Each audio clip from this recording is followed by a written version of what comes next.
Imagine this, a frozen landscape, endless snow, stretching as far as the eye can see. The air is so still, so cold, it feels like the world has stopped. But beneath that quiet, something stirs, something ancient, something forgotten. Here, on Mistara Shadows, we uncover the darker side of winter, where the frost bites more than the skin, and the silence carries echoes of things best left undisturbed. Tonight, we venture into the unknown, where every step crunching on snow could lead you closer to the shadows.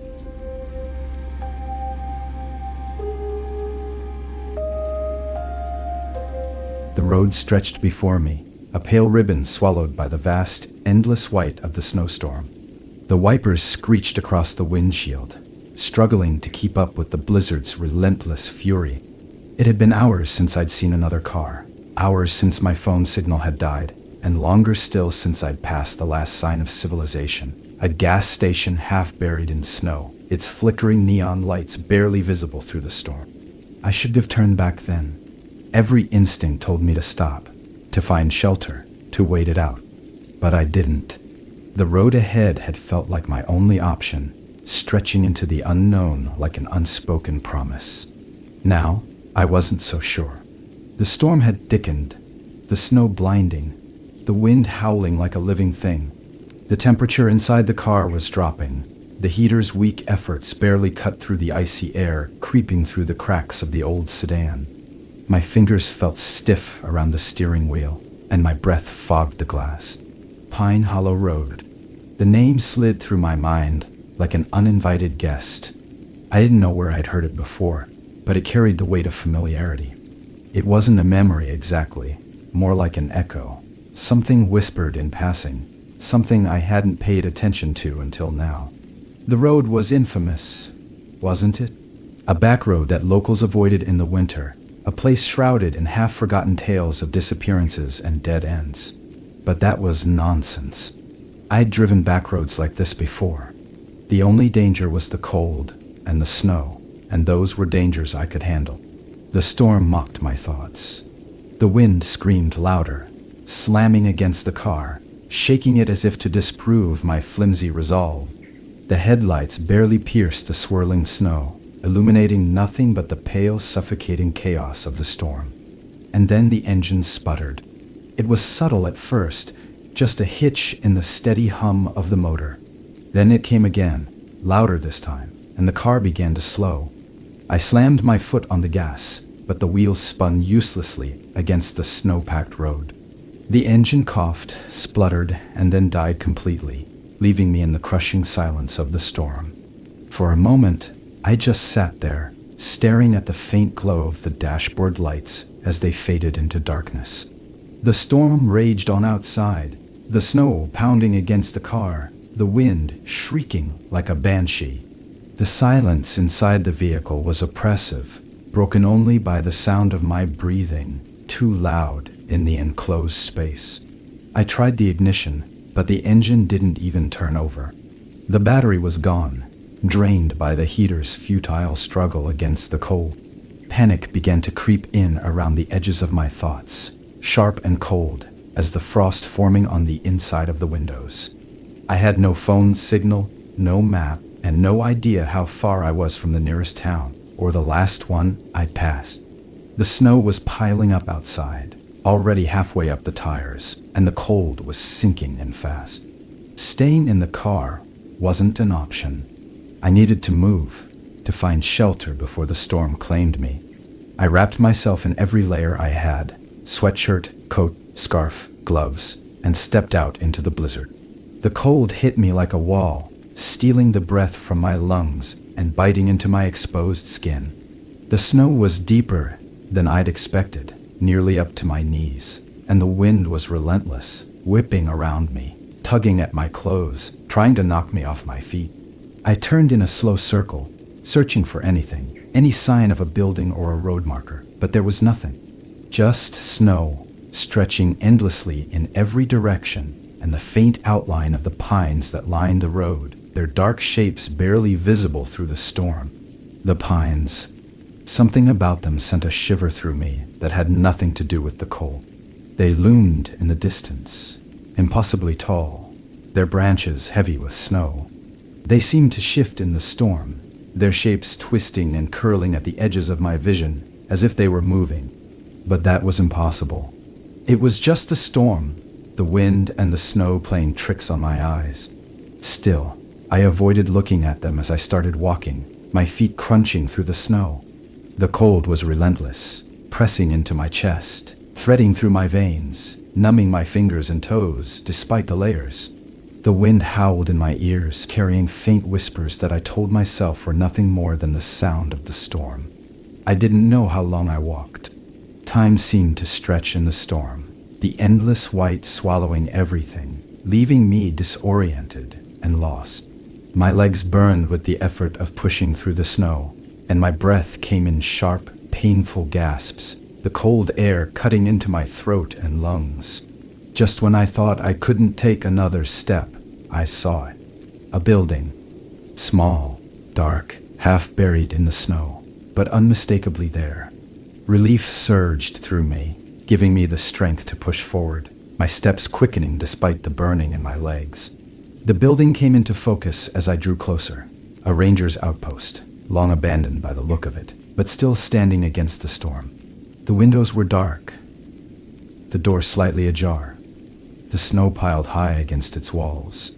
I stumbled toward it, the snow dragging at my feet, the wind screaming in protest. The door creaked as I pushed it open, the sound swallowed by the storm. Inside, the air was still and cold, the walls lined with frost, the floorboards creaking beneath my weight. It wasn't much, but it was shelter, and for that I was grateful. The door slammed shut behind me, and for the first time in hours, I was out of the storm. The silence was deafening, pressing against me with an almost physical weight. The room was dark, the faint light from the storm barely filtering through the frost-covered windows. I fumbled for my flashlight, its beam cutting through the shadows, revealing the stark, frozen interior of the outpost. And then I saw the marks. They were carved into the walls, deep and jagged, their sharp lines twisting and curling into patterns that made my head ache. Frost clung to the edges of the carvings, glinting faintly in the pale light. They weren't random. There was a purpose to them, a pattern I couldn't quite follow. The longer I looked, the more they seemed to shift, threading through the frost, the shadows, the air itself. A chill ran through me that had nothing to do with the cold. I turned away, my flashlight sweeping the room, but the carvings were everywhere, lining the walls, the ceiling, even the floor. They seemed to pulse faintly in the light, their jagged lines threading deeper into the frost, the shadows, my thoughts. And then, from deep within the silence, I heard it. A whisper. The whisper wasn't a sound exactly. It was a feeling, a vibration in the air, threading itself into the frost and into me. It hummed low at first, barely audible, but it seemed to grow the longer I stood there, pressing against the edges of my mind. My flashlight wavered as my hand shook, the beam casting long shadows that danced across the carved walls, making the pattern seem alive. I tried to tell myself it was just the wind, seeping through the cracks in the outpost, but deep down, I knew better. The wind outside howled like a beast, wild and uncontrollable. But this was different. It was deliberate, purposeful, and it wasn't coming from outside. The beam of my flashlight caught on something on the floor. A set of footprints, clear and sharp in the thin layer of frost coating the wood. They were fresh. My stomach twisted. I wasn't alone. The footprints led away from the door, deeper into the outpost.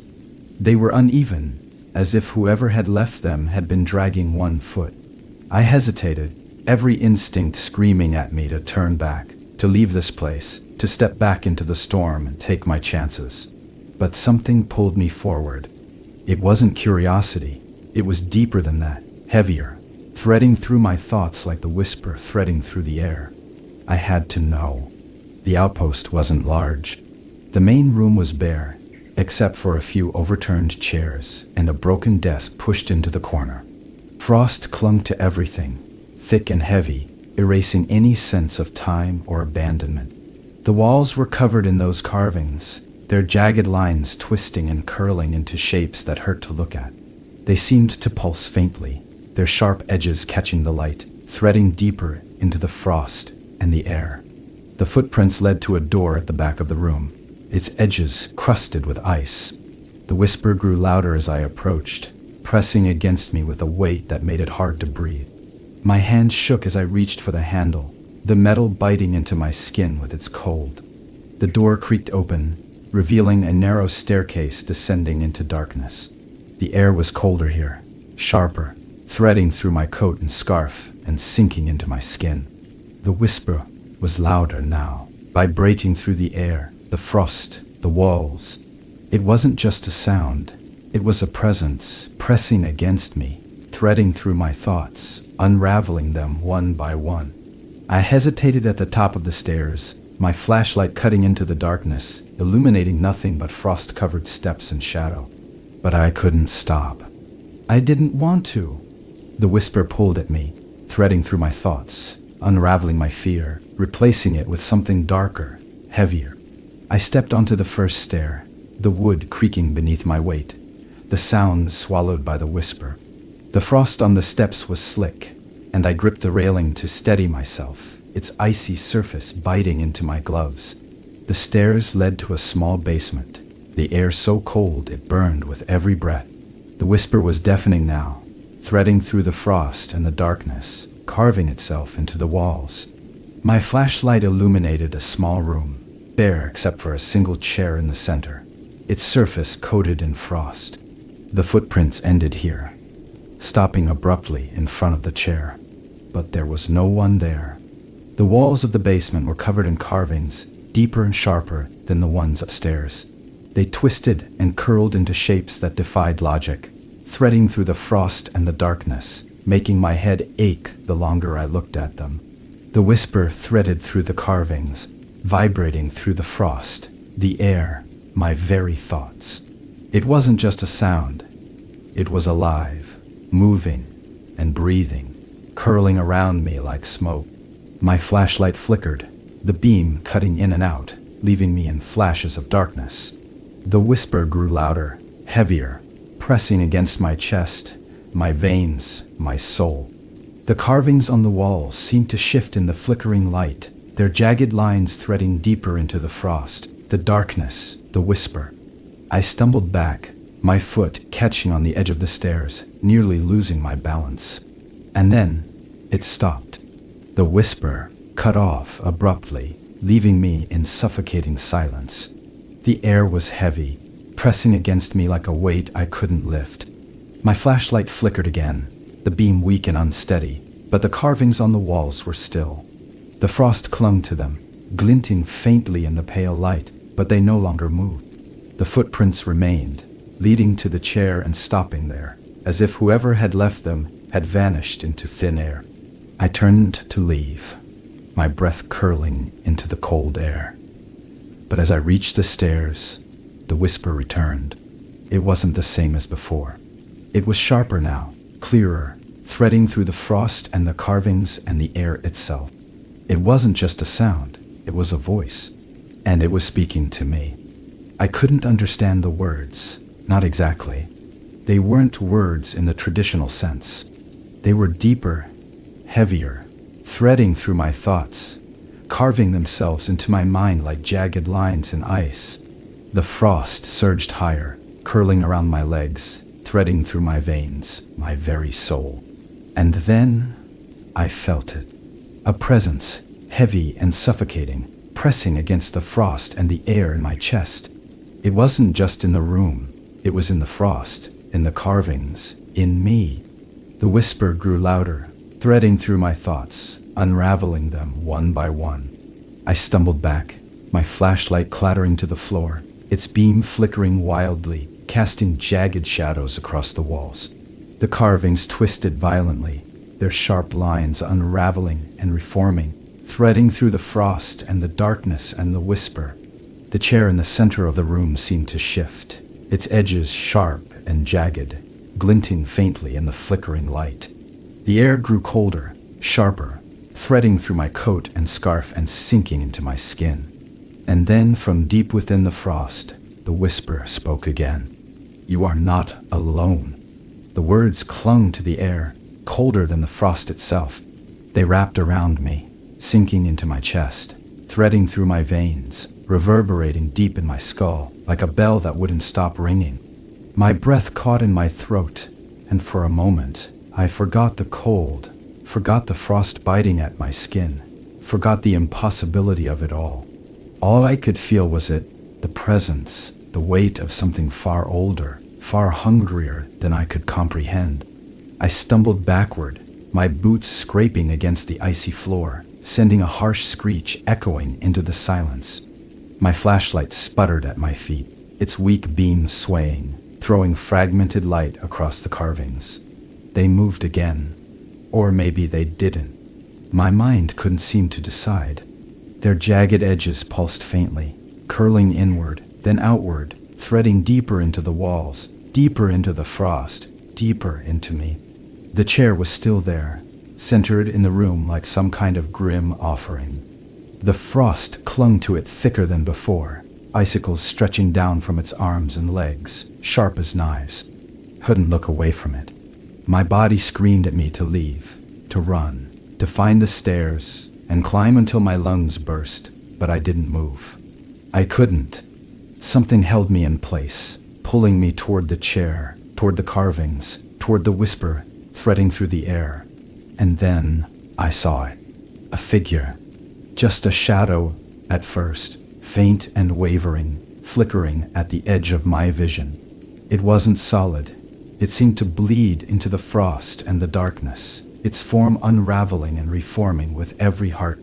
My pulse thundered in my ears as it moved closer, its jagged outline cutting through the air, leaving faint trails of frost in its wake. It didn't walk. It glided, weightless yet heavy, its presence pressing against me with a force I couldn't resist. The whisper grew louder, threading itself into the frost and the shadow and the walls, unraveling every thought, every memory, every shred of reason left in me. The figure stopped a few feet away, its form sharp and undefined, its edges glinting faintly in the flickering light. I couldn't see its face, if it had one.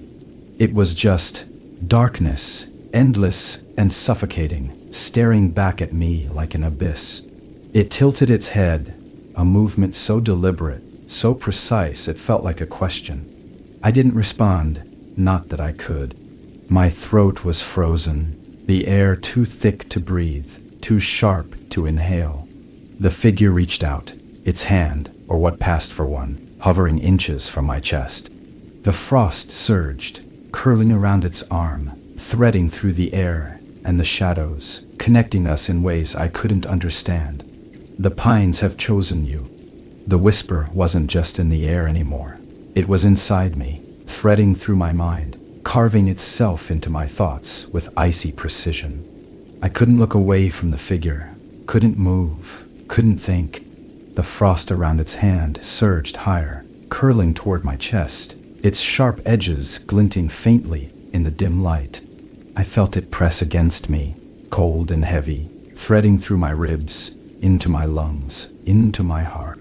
A sudden searing pain shot through me, sharp and cold, and I gasped, my breath curling into the air like smoke. The figure recoiled slightly as if surprised, and the frost around me faltered, its grip loosening just enough for me to stumble back. My foot caught on the edge of the stairs, and I fell, the impact jarring but distant, as if my body wasn't fully mine anymore. The flashlight clattered across the floor, its beam slicing through the frost and the shadows, illuminating the carvings on the walls. They pulsed brighter now, their jagged lines twisting and curling into patterns that defied logic, threading deeper into the frost, deeper into the darkness. The whisper grew louder, heavier, pressing against my chest, my veins, my very soul. The figure didn't move. It stood there, its jagged form glinting faintly in the pale light, its edges unraveling and reforming in ways that made my head spin. The frost around it pulsed in time with the carvings, threading through the air and the shadows, weaving itself into the fabric of the room. It wasn't just alive, it was the source, the origin, the thing that had been waiting in the frost, in the darkness, in the whispers. I scrambled back, my hands slipping on the icy floor, the cold biting into my skin through my gloves. The stairs were behind me, and I turned, clawing my way up, the wood creaking beneath my weight. The whisper followed me, threading through the air, growing sharper, heavier, until it was all I could hear, all I could feel. My chest burned with every breath, the cold sinking deeper, threading through my veins, my very being. I reached the top of the stairs, my hand gripping the edge of the doorway, and pulled myself into the main room of the outpost. The frost was thicker here, curling around the walls, the ceiling, the furniture, threading itself into the carvings. The whisper didn't fade. It followed me, pressing against the air, the frost, the shadows, threading itself into the fabric of the outpost.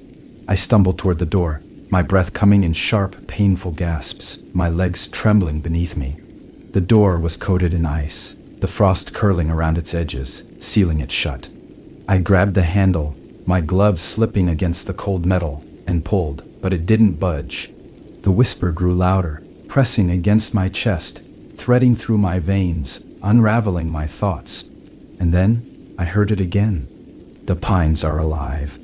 The words threaded through the frost and the air, carving themselves into my mind, sharper than the cold, heavier than the darkness. The carvings on the walls pulsed brighter, their jagged lines twisting and curling into shapes that moved and breathed, threading through the frost, the air, the shadows. The presence was behind me.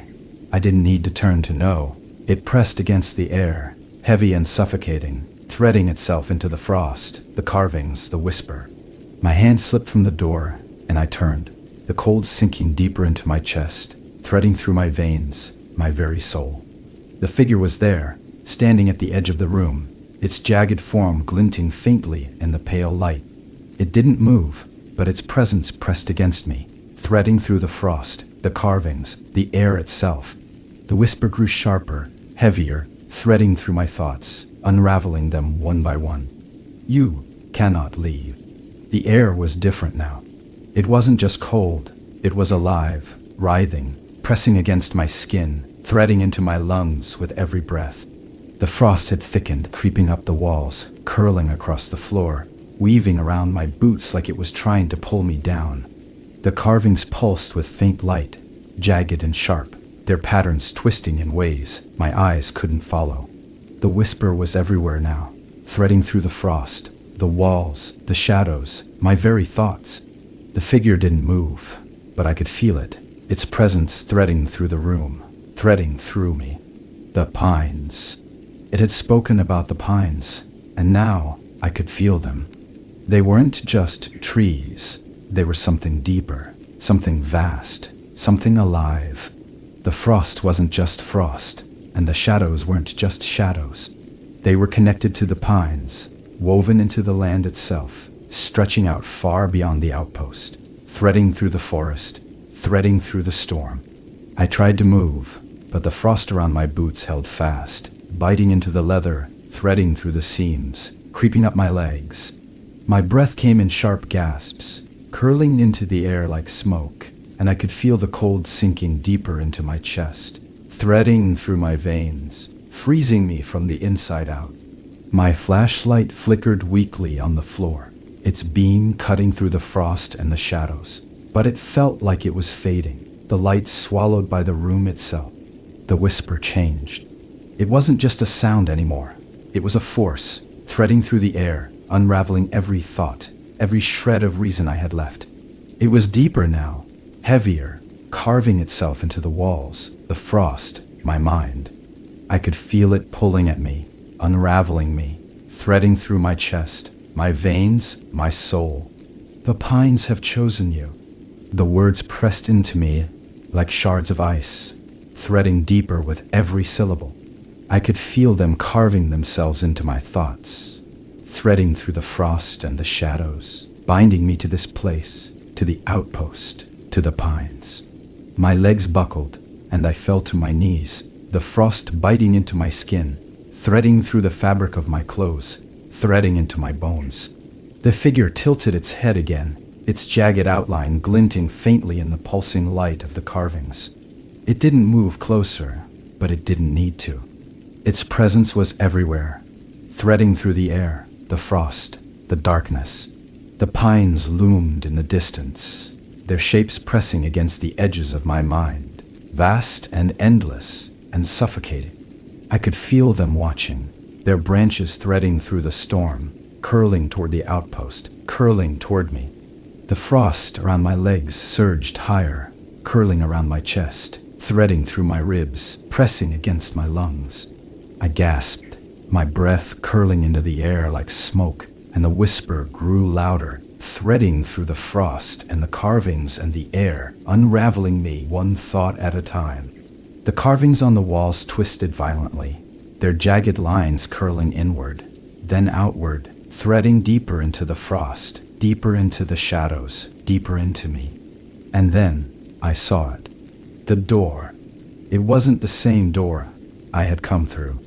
It was older, heavier, threaded with frost and shadows, its surface carved with the same jagged patterns that covered the walls. It pulsed faintly, its edges sharp and glinting in the pale light, threading through the frost and the air. It wasn't just a door, it was a presence, a force, pressing against the air, pressing against me, threading itself into the room, into the frost, into the pines. The whisper surged, sharp and heavy, threading through the frost and the shadows, threading through my chest, my veins, my soul.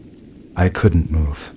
The frost around my legs held fast, curling higher, threading deeper into my skin, my bones, my thoughts.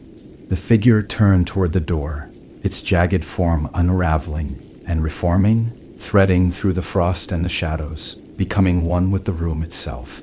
The door has opened. The words, or the meaning of them, pressed into me, sharper than the frost, heavier than the air. The carvings on the walls pulsed brighter, their jagged lines twisting and curling into shapes that made my head ache, threading deeper into the frost, deeper into the shadows, deeper into the door. The air grew colder, sharper, threading through my coat, threading through my scarf, threading into my chest, my veins, my very soul. The door wasn't just open, it was alive. I could feel it pressing against the room, pressing against the frost, pressing against me. It wasn't a door that led outside. It was a door that led inward, threading through the frost and the shadows, threading through my chest, my veins, my very soul. The whisper grew louder, sharper, threading through the air, unraveling everything it touched, threading deeper into the room, into the frost, into me. The figure stepped toward the door, its jagged form unraveling and reforming with every step, threading through the frost and the shadows, threading into the door. It didn't turn to look at me, but I could feel its presence pressing against me, threading through my chest, my veins, my very soul. The whisper followed it, threading through the frost and the carvings, threading through the air, threading through me. And then the door began to close. It wasn't a physical movement. Not exactly. It was deeper, heavier, threading itself into the frost and the shadows and the air itself. The whisper grew louder, threading through the frost and the carvings in the air, unraveling everything it touched. The air grew heavier, sharper, pressing against my chest, my veins, my very soul. The frost around me unraveled, curling away from my legs, threading through the air, threading through the shadows, threading into the door. The carvings on the walls twisted violently, their jagged lines unraveling and reforming, threading through the frost and the shadows, threading into the door. And then it stopped. The door was gone. The figure was gone. The whisper was gone. The room was silent, the frost still, the carvings motionless. The air was heavy, pressing against me, threading through the frost and the shadows, threading through my chest, my veins, my soul. But I wasn't alone. The silence was heavier than the whisper had ever been. It pressed down on me, filling the room. The frost, my chest, my lungs.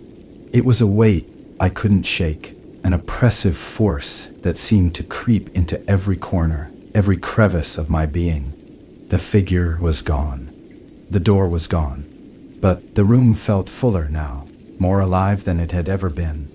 It wasn't just the carvings or the frost or the air. It was everything. The outpost itself seemed to breathe, each crack and creak of the wood reverberating like a pulse. I pushed myself up from the floor, my limbs trembling, my breath fogging the air in short, shallow bursts.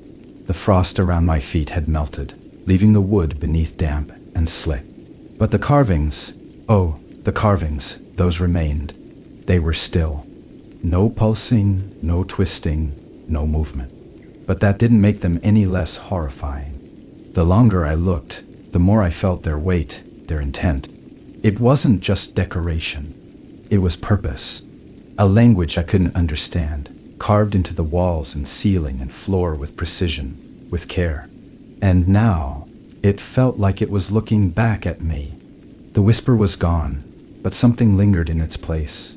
A feeling that prickled at the back of my neck, crawling up my spine like cold fingers. I couldn't shake the sensation that I wasn't alone. The room was still, but the air was charged, alive, pulsing faintly like the pines themselves were holding their breath. I needed to get out. The thought broke through my haze like a lifeline, sharp and clear and desperate. My flashlight was still on the floor, its beam weak but steady, cutting a faint path through the frost-coated room. I grabbed it, my fingers trembling as I wrapped them around the cold metal and forced myself to move. Each step felt like a monumental effort, my legs heavy, my chest tight, my thoughts tangled in a web of frost and carvings, and whispers that refused to let go. The door I'd entered through was still there, crusted with frost, its edges jagged and sharp. It felt impossibly far away, like the room itself had stretched, grown, expanded into something I couldn't comprehend. I stumbled toward it, my boots slipping on the icy floor, my breath coming in short, shallow gasps. The air grew heavier with every step, pressing against me, threading through my chest, my veins, my very soul. The carvings seemed to watch me as I moved, their jagged lines curling and twisting in the corners of my vision. I refused to look at them, refused to acknowledge their silent presence. But I could feel them, their weight, their intent, pressing against me, threading through the room, threading through me. I reached the door, my hand closing around the frozen handle, and pulled with all the strength I had left. The door didn't budge. Panic surged, sharp and cold, threading through my chest like the frost itself. I pulled again, harder this time, but the door remained firmly shut, the frost around its edges unyielding. My flashlight flickered, its beam faltering, casting jagged shadows across the room. The silence grew heavier, sharper, threading through the frost and the air, pressing against my chest, my veins, my soul. And then, I felt it. The presence. It was behind me, pressing against the air, pressing against me, threading through the frost and the carvings and the shadows. It wasn't the figure. It wasn't the whisper. It was something deeper, something older, something far more terrifying. The air grew colder, sharper, threading through my coat and scarf, threading into my skin, my bones, my very soul. I turned, slowly, my flashlight trembling in my hand, its weak beam cutting through the frost and the shadows. The room was empty, or at least it appeared to be, but the carvings pulsed faintly now, their jagged lines twisting and curling in ways that defied logic, threading through the frost and the air, threading into the presence itself. It was everywhere, in the walls, in the floor, in the very air I breathed. The whisper returned. It wasn't a sound. It wasn't a voice. It was deeper, heavier, threading through my thoughts, unraveling them one by one. The carvings on the walls twisted violently, their jagged lines threading deeper into the frost, deeper into the shadows, deeper into me. The air grew sharper, colder, threading through my chest, my veins, my soul. You were always meant to come here. The words carved themselves into my thoughts, sharp and jagged, threading through the frost and the carvings and the air. I stumbled back, my flashlight clattering to the floor, its beam flickering wildly, casting jagged shadows across the room. The presence pressed against me, heavy and suffocating, threading through the frost and the air, threading into me. You are part of the pines now. The carvings pulsed brighter, their jagged lines twisting and curling, threading through the frost and the shadows, threading into the presence itself. The frost surged, curling around my legs, threading through my chest, my veins, my soul. I couldn't move. I couldn't breathe. The room was alive. The carvings and the frost and the shadows, all part of something vast, something endless, something far beyond my comprehension. And then it all went still. The air grew silent, heavy, pressing against me with a weight that felt final. The carvings stopped moving, their jagged lines frozen in place, their sharp edges glinting faintly in the pale light. The frost around my legs unraveled, curling away, threading into the floor, the walls, the shadows. The presence lingered, heavy and suffocating, but it didn't move. I turned toward the door again, my breath shallow, my legs trembling beneath me.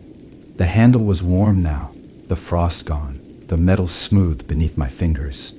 I pulled, and the door opened easily, the cold wind of the storm rushing in, sharp and biting and real. I stepped outside, the snow crunching beneath my boots, the wind howling around me, the pines looming in the distance. But the whisper followed. It wasn't in the air anymore. It wasn't in the frost or the carvings or the shadows. It was in me, threading through my chest, my veins, my soul. The storm raged around me, the pines swaying faintly in the wind, their dark shapes pressing against the edges of my vision. I couldn't hear the whisper, but I could feel it, threading through my thoughts, carving itself into my mind, a part of me now, as inescapable as the cold. I walked away from the outpost, the snow crunching beneath my boots, the wind howling in my ears, the whisper threading through my soul. The pines had chosen me, and they would never let me go.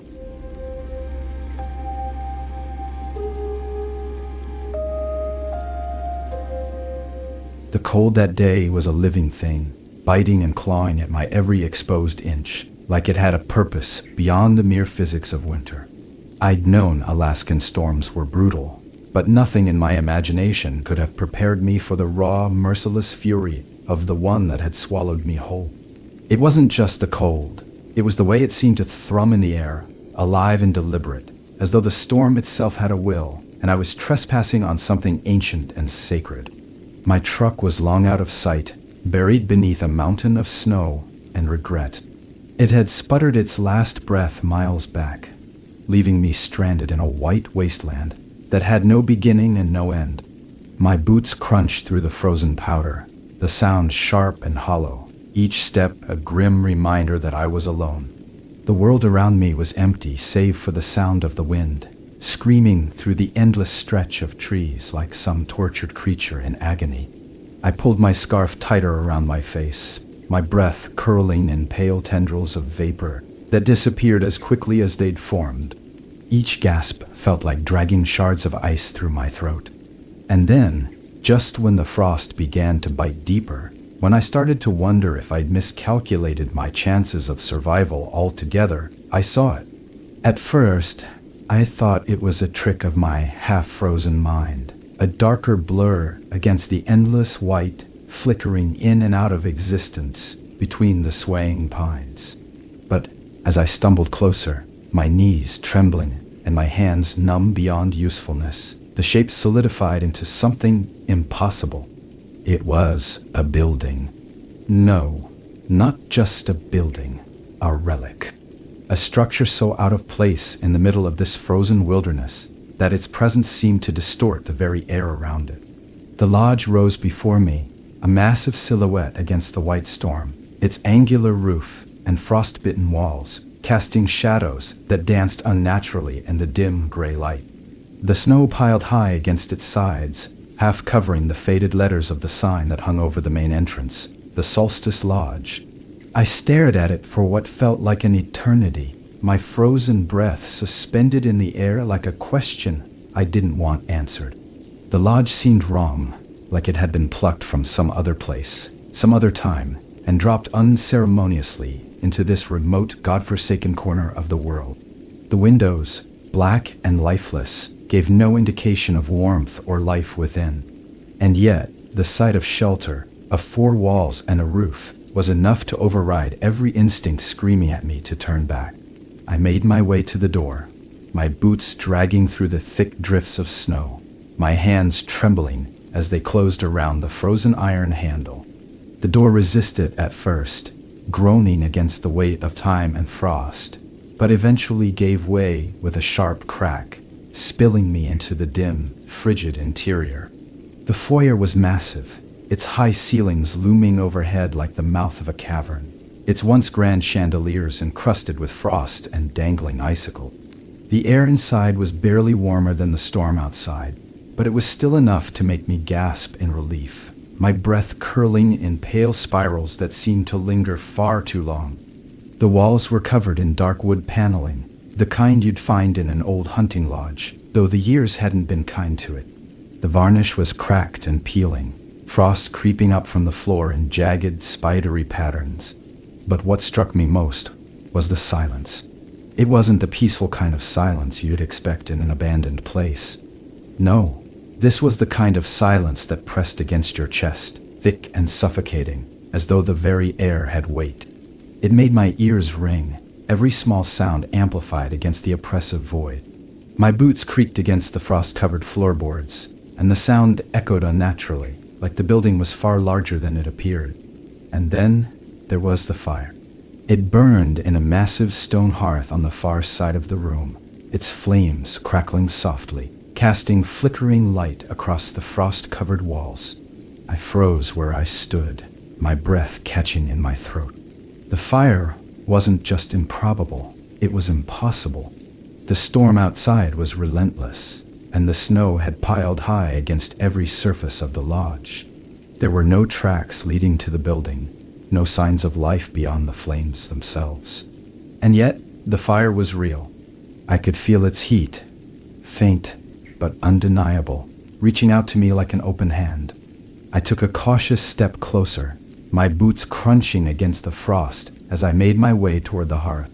The heat felt strange, muted, as though it was filtering through some invisible barrier before it reached me. I crouched in front of the flames, holding my gloved hands out toward them, and for a brief moment I allowed myself to believe I was safe. But then I noticed the shadows. They moved, not with the natural flicker of the firelight, but with a purpose. They stretched and curled across the walls, twisting in ways that defied logic, creating shapes that disappeared as quickly as they formed. And I turned my head sharply, scanning the room, but there was nothing. Just the fire, the frost, and the suffocating silence. The hair on the back of my neck prickled, and a shiver that had nothing to do with the cold ran down my spine. The fire's warmth felt different now, less inviting, more intrusive. It wasn't just heat. It was a presence, something alive, something watching. I stood, my knees trembling, and turned toward the grand staircase that dominated the center of the foyer. Its steps rose into the shadows above, where the faint light of the fire couldn't reach. That's when I heard it. A whisper. It was faint at first, like the sigh of wind through a crack in the wall, but it grew louder with each passing moment. It wasn't a voice, not exactly. It was more like a feeling, threading through the air, curling into the frost that coated every surface. It wasn't coming from one place, but from everywhere at once, wrapping around me like an invisible fog. I took a step back, my pulse pounding in my ears, my breath coming in short, sharp gasps. The fire behind me flared suddenly, its flames leaping higher, casting long, jagged shadows across the room. The whisper grew louder, threading through the air, through my thoughts, until it felt like it was inside me, unraveling every shred of logic I had left. I turned toward the door, desperate to leave, but the frost had already begun to reclaim it, its jagged tendrils curling around the edges, sealing it shut. The lodge didn't want me to leave. It had been waiting for me. And now, I was home. The whispering hadn't stopped. It threaded through the walls and floors, curling in the frost that clung to the edges of every surface, weaving itself into the very air I breathed. I stood there, frozen, staring at the sealed door as my mind scrambled for an explanation. But explanations were useless here. The lodge defied them, bending reality in ways that made my thoughts feel small and insignificant. The fire behind me crackled faintly, its warmth muted and distant, like the glow of a memory long since faded. I turned away from the door, my movements slow and mechanical, my pulse roaring in my ears. Every instinct screamed at me to run, to claw my way out of the frost and snow and silence. But where would I go? The storm outside was a death sentence, and the lodge felt like it had already claimed me. The walls seemed to breathe, their frost-rimed surfaces pulsing faintly in the firelight, like veins threading through a living thing. The staircase loomed before me, its steps stretching upward into shadows so thick they seemed to drink the light. The whispering grew louder as I approached, a low, guttural hum that vibrated through the floorboards, through my chest, through my skull. It wasn't language, not one I could understand, but it carried weight, an intent that pressed against me with suffocating force. I gripped the banister, its surface slick with ice, and began to climb. Each step felt heavier than the last, the air around me growing colder, sharper, slicing through my parka and scarf like 1,000 invisible blades. My breath fogged the air in short, shallow bursts, curling upward into the void above. The shadows shifted, twisting and writhing like living things, retreating just beyond the reach of my flashlight's beam. I couldn't shake the feeling that something was waiting for me at the top. Something old, something patient. The second floor was worse. The hallway stretched endlessly in both directions, its walls lined with doors that were identical in their frost-bitten decay. Each door bore a brass plaque with a number, though the frost had obscured most of them, leaving only faint, jagged impressions. The whispering was louder here, more insistent, threading through the floor and ceiling and walls, wrapping around me like an invisible fog. I felt it in my chest, in my veins, in my very bones. I stepped forward, my boots crunching against the frost-coated carpet, and the whispering shifted. It wasn't random. It was deliberate, calculated, responding to my movements like a predator circling its prey. My flashlight trembled in my hand as I swept the beam across the hallway, the light flickering as it caught on the frost-rimed surfaces. The doors seemed to watch me, their brass handles glinting faintly, their shadows stretching unnaturally across the walls. And then I saw it. One of the doors was open. It wasn't wide open, just a sliver, enough to reveal a faint glow spilling out into the hallway, a pale, flickering light that danced across the frost-covered floor. I stopped, my breath catching in my throat, my pulse hammering in my ears. The whispering surged louder now, more insistent, threading through the air, through my thoughts, unraveling them one by one. I stepped closer, each movement deliberate, my boots slipping against the ice as I approached the open door. The light grew brighter, spilling out in jagged patterns, casting long, unnatural shadows across the hallway. My flashlight faltered, its beam flickering wildly, as though the light from the room was fighting it, consuming it. I reached the door and peered inside. The room was impossibly large, far larger than it should have been, given the dimensions of the lodge. Its walls stretched outward into darkness, their frost-rimed surfaces glowing faintly in the pale light that filled the space. The light itself seemed to come from nowhere and everywhere at once, pulsing faintly like the heartbeat of some unseen entity. The air was colder here, sharper, threading through my chest like 1,000 tiny needles. At the center of the room stood a table, its surface covered in frost, its edges jagged and uneven. On the table lay a book, its pages warped with ice, its cover obscured by a layer of frost so thick it looked like glass. The whispering was deafening now, vibrating through the floor, through the walls, through me. I stepped closer, my hands trembling, my breath curling in pale tendrils that disappeared into the freezing air. The book seemed to call to me, its presence pulling at the edges of my thoughts, threading through my mind like an invisible thread. I reached out, my gloved fingers brushing against the frozen cover, and the whispering stopped. The silence was worse. It pressed against me, thick and suffocating, threading through the frost and the air, filling the space the whispering had left behind. My hand lingered on the book's cover, the frost seeping through my gloves, biting into my skin. The light around me dimmed, the shadows growing darker, heavier, pressing against the edges of my vision. And then the book opened. The frost cracked and splintered as the cover lifted, its pages curling upward as though guided by an unseen hand. The light flared, brighter now, blinding, its pale glow filling the room, searing into my eyes, my thoughts, my soul. The pages of the book were blank, their surfaces glinting faintly in the unnatural light, but I could feel the weight of their words, their intent pressing against me, threading through me. The whispering returned, but it was different now. It wasn't just sound, it was inside me, threading through my thoughts, carving itself into my mind, into my soul. The room seemed to tilt, the walls closing in, the frost crawling higher, threading through the air, threading through me. And then I saw it.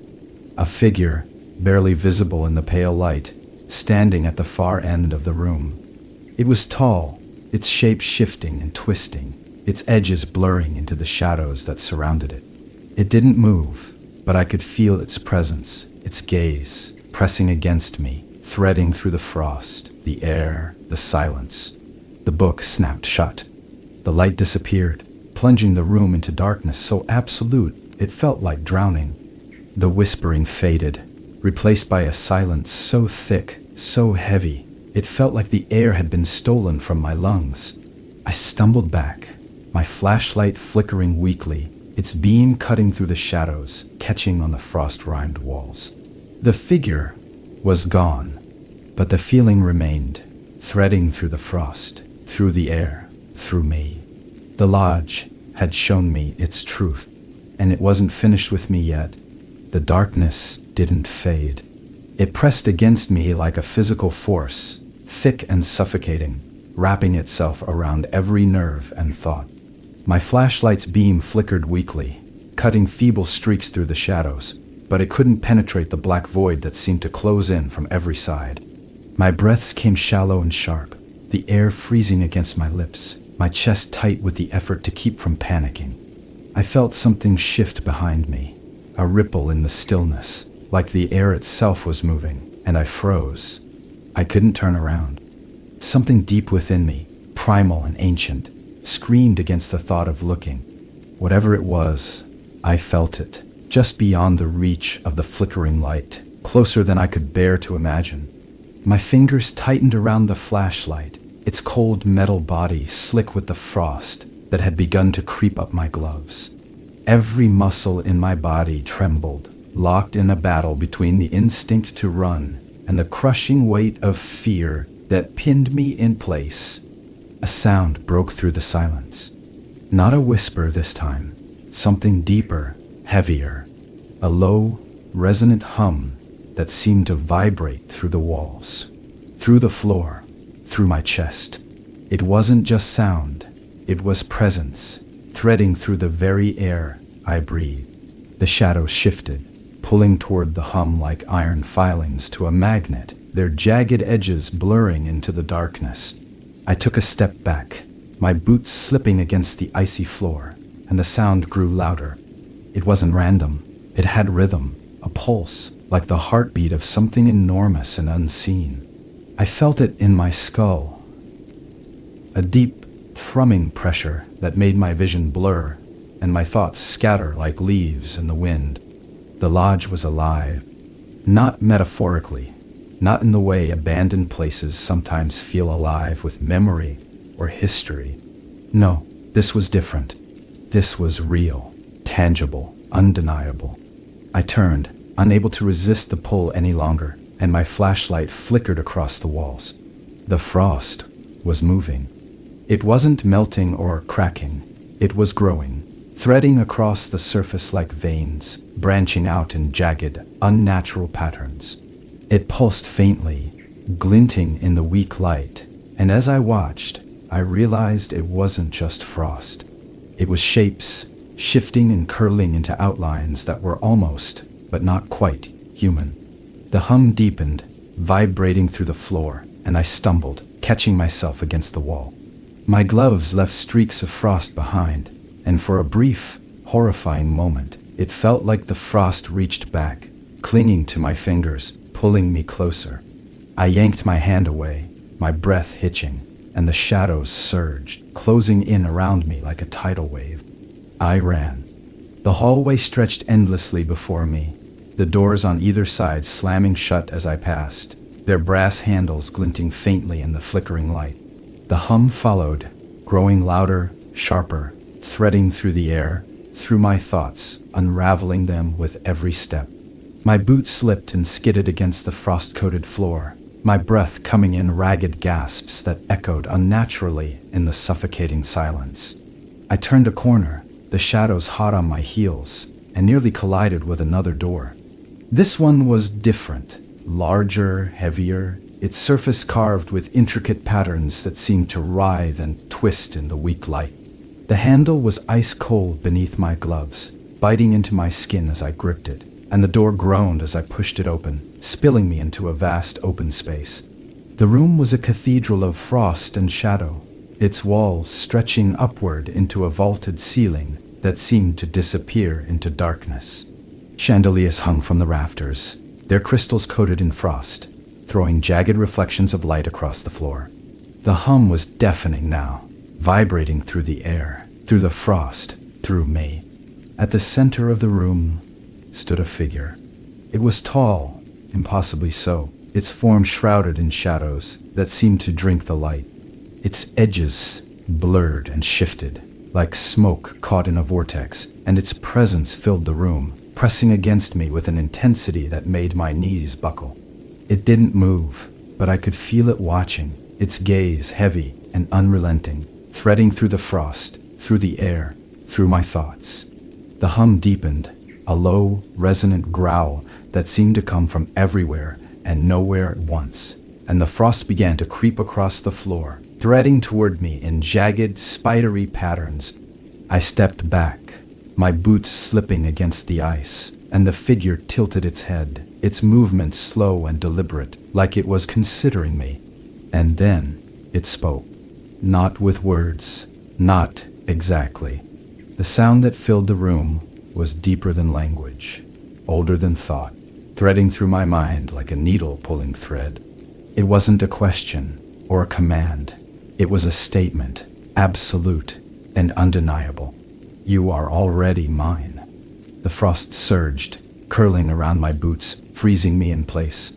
The air grew colder, sharper, slicing through my chest with every breath, and my flashlight flickered weakly, its beam swallowed by the shadows. The figure stepped closer, its movement slow and deliberate, its presence filling the room, pressing against me, crushing me. I couldn't move.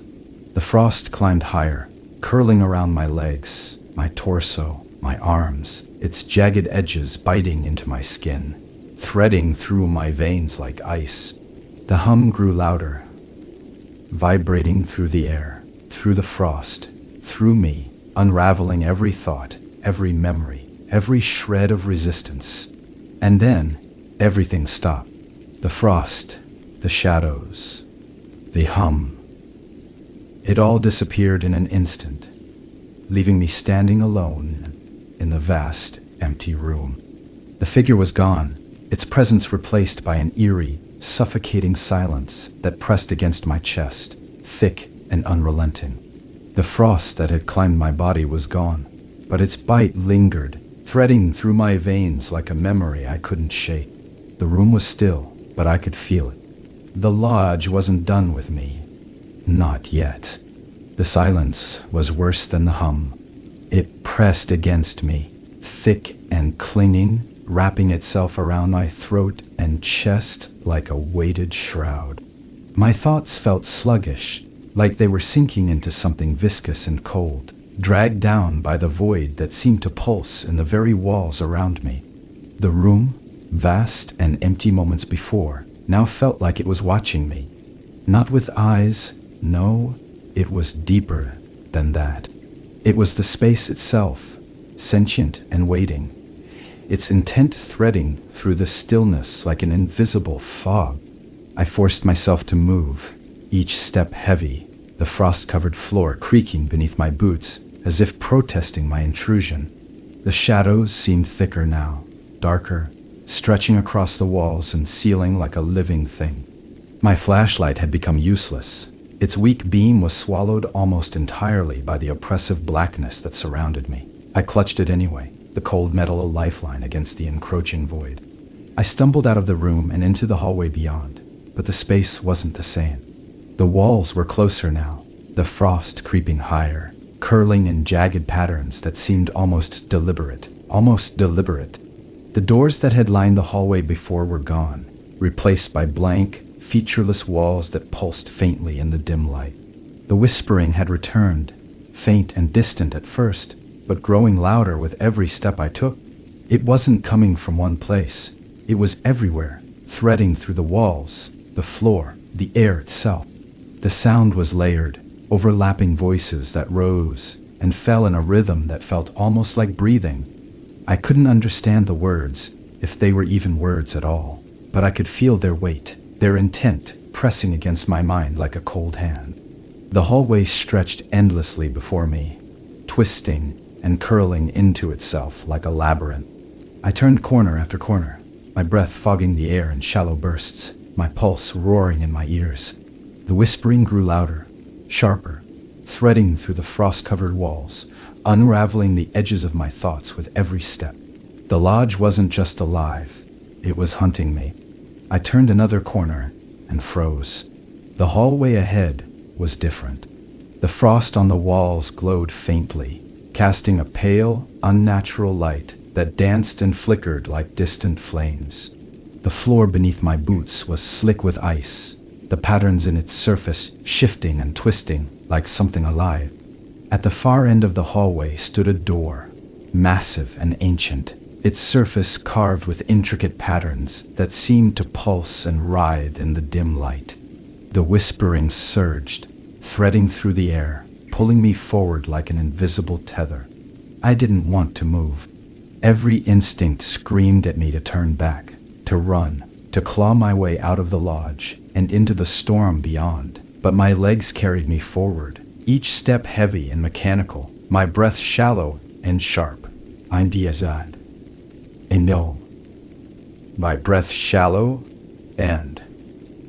The door loomed larger with every step, its carvings growing more intricate, more alive, their jagged edges glinting faintly in the pale light. The handle was ice cold beneath my gloves, biting into my skin as I gripped it, and the door groaned as I pushed it open. The room beyond was smaller than the last, but no less unnatural. Its walls were lined with mirrors, their surfaces warped and cracked, the reflections within shifting and twisting like water.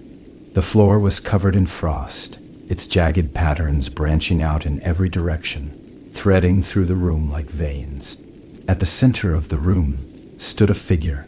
It was smaller than the one I'd seen before, its shape more human, but no less unsettling. Its edges were blurred, its form shifting and twisting like smoke caught in a vortex. It stood perfectly still, its head tilted slightly to one side, as though watching me with an intensity that burned even without eyes. The whispering surged, louder now, threading through the mirrors, through the frost, through the very air I breathed. The figure didn't move, but I felt it reach for me. Not physically, no. It was deeper than that. Its presence pressed against me, threading through my thoughts, unraveling them with a deliberate precision that left me trembling. The frost on the floor began to move, curling and twisting toward me, its jagged edges biting into the soles of my boots, climbing higher with every passing moment. I tried to step back, but the frost held me in place, its icy grip tightening around my legs, my torso, my chest. The figure tilted its head further, its shape twisting and curling into the shadows that surrounded it, and the mirrors began to crack, their surfaces splintering outward in jagged, spidery patterns. And then the figure spoke. Its voice wasn't a sound, it was a feeling, threading through my thoughts, carving itself into the very fabric of my mind. It wasn't words, not exactly, but the intent was clear, undeniable.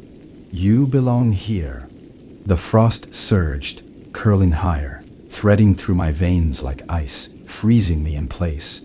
The mirrors shattered, their shards hanging suspended in the air, reflecting the figure in 1,000 jagged fragments. The whispering reached a crescendo, vibrating through the walls, the floor, the very air, unraveling everything I was, everything I thought I knew. And then everything stopped. The frost receded, the shards of glass falling to the floor with a deafening crash, the whispering fading into silence. The figure was gone, its presence replaced by an emptiness that pressed against me with suffocating weight. I stumbled back, my breath coming in shallow, ragged gasps, and the door behind me slammed shut, sealing me inside. The lodge wasn't finished with me. Not yet. The silence was absolute. It pressed against me like the weight of 1,000 buried secrets, suffocating and inescapable. The room around me seemed to pulse with a faint, unnatural glow, its frost-rimed walls alive with the echo of something I couldn't name. My chest heaved, my breath curling in pale tendrils that disappeared into the freezing air, and I could feel the lodge watching me, no longer a passive presence, but a living, breathing entity, ancient and unrelenting. The door behind me was gone. Where it had been was now nothing but frost and shadow, blending seamlessly into the walls. The mirrors that had shattered moments ago were whole again, their surfaces pristine and flawless, reflecting my own wide-eyed terror back at me 1,000 times over. But the reflections weren't right. They moved when I didn't, their heads tilting, their mouths twitching in ways that felt deliberate, malevolent. I forced myself to look away, but the feeling of being watched remained, threading through my thoughts like a cold, invasive hand. I took a step forward, my boots crunching against the frost-coated floor, and the mirrors began to hum. It was faint at first, barely audible over the sound of my own ragged breathing, but it grew steadily louder, deeper, vibrating through the walls, through the floor, through me. The reflections moved more now, their faces twisting into expressions of fear and anguish that I couldn't comprehend, but felt deep in my chest, like a warning that had come too late. At the center of the room, the frost had begun to shift. It curled and twisted like smoke, threading across the floor in jagged patterns that glowed faintly in the dim light. I followed it without thinking, my body moving of its own accord, my mind too frayed to resist. The frost spiraled inward, coalescing into a shape that was both familiar and impossible, an outline, a form, a figure that seemed to rise from the very floor itself. It was me, or at least, it looked like me. The frost had formed a perfect replica, down to the smallest detail, the shape of my face, the lines of my parka, the trembling of my hands. But its eyes were wrong. They were empty, hollow, blacker than the shadows that clung to the edges of the room, and they stared at me with an intensity that burned even without light. The hum deepened, vibrating through my chest, and the frost began to move again, threading outward from the figure's feet, curling around my boots, my legs, my torso. I couldn't move, couldn't breathe, as the frost climbed higher, threading through my veins, threading through my thoughts. The mirrors around me flickered, their surfaces rippling like water, and the reflections began to laugh. It wasn't laughter like I'd ever heard before. It was fractured, broken, a jagged sound that didn't come from their mouths, but from the very air itself. It echoed through the room, threading through the frost, through the shadows, unraveling the edges of my mind with every sharp, discordant note. The frost tightened its grip, pulling me closer to the figure, to myself, until I could feel the cold seeping into my very soul. The lodge wasn't just alive, it was a part of me now. I could feel it threading through my thoughts, carving itself into the very fabric of my being, erasing and rewriting in ways I couldn't understand but couldn't fight. The frost wasn't just on my skin, it was in me, threading through my veins, my mind, my soul. The whispers I'd heard before weren't distant anymore. They were inside me, threading through my thoughts, their intent clear and absolute. You are home. The words weren't spoken. They weren't even a sound. They were a truth, undeniable and all-consuming, threading through every part of me until there was nothing else. The lodge had claimed me, not just my body, but my very essence, threading me into its walls, its frost, its shadows. I wasn't leaving. I couldn't leave. The lodge wouldn't let me. The mirrors shattered again, their shards hanging suspended in the air, reflecting the frost-formed figure in 1,000 jagged fragments. The figure moved now, its hollow eyes locking onto mine, its frost-covered hand reaching out, threading through the space between us like the last strand of a web. I couldn't move, couldn't breathe, as its fingers touched my chest, its frost threading into my heart, into my soul. The hum reached a crescendo, deafening and all-encompassing, and the frost surged, threading through me, consuming me, unraveling me until there was nothing left but the lodge. The last thing I saw was my own reflection, its face twisted into a silent scream, its hollow eyes filled with the truth I'd tried so hard to escape. And then there was nothing.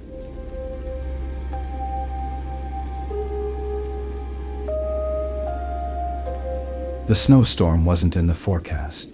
At least, not the kind that swallows highways whole and turns the world into a frozen wasteland. It came out of nowhere, sudden and violent, like the hand of winter itself had slammed down to remind me who was in charge. I'd been driving for hours, my headlights cutting weak tunnels through the swirling white, the roads vanishing beneath layers of ice that clawed at my tires. The car heater hummed, barely keeping up, and still, my breath fogged the windshield in shallow bursts. I should have stopped earlier, found a motel or even pulled over, but there was nowhere to stop. Just endless black highway and skeletal trees bent low beneath the weight of snow. The gas gauge blinked angrily, the needle trembling close to empty. I gripped the wheel tighter, my knuckles pale against the black leather, and whispered curses under my breath, not at the storm, but at myself for being in this situation in the first place. Then I saw it. At first, I thought it was a mirage, the way things seemed to shimmer at the edge of exhaustion and fear. But as I drew closer, the shape solidified, streetlights glowing dimly through the swirling snow, the faint outline of rooftops peeking above the tree line. Ow, town. Relief hit me like a wave, crashing through the rising panic that had threatened to choke me. I didn't care if it was small or rundown, or even abandoned. It was shelter. It was salvation. The car groaned as I pulled into what might have once been the main street. The asphalt was buried under thick drifts of snow, the buildings lining the road half obscured by frost. There were no signs of life, no footprints, no tire tracks, no smoke rising from chimneys. Just silence, so heavy it felt like it pressed against my ears, muting the world.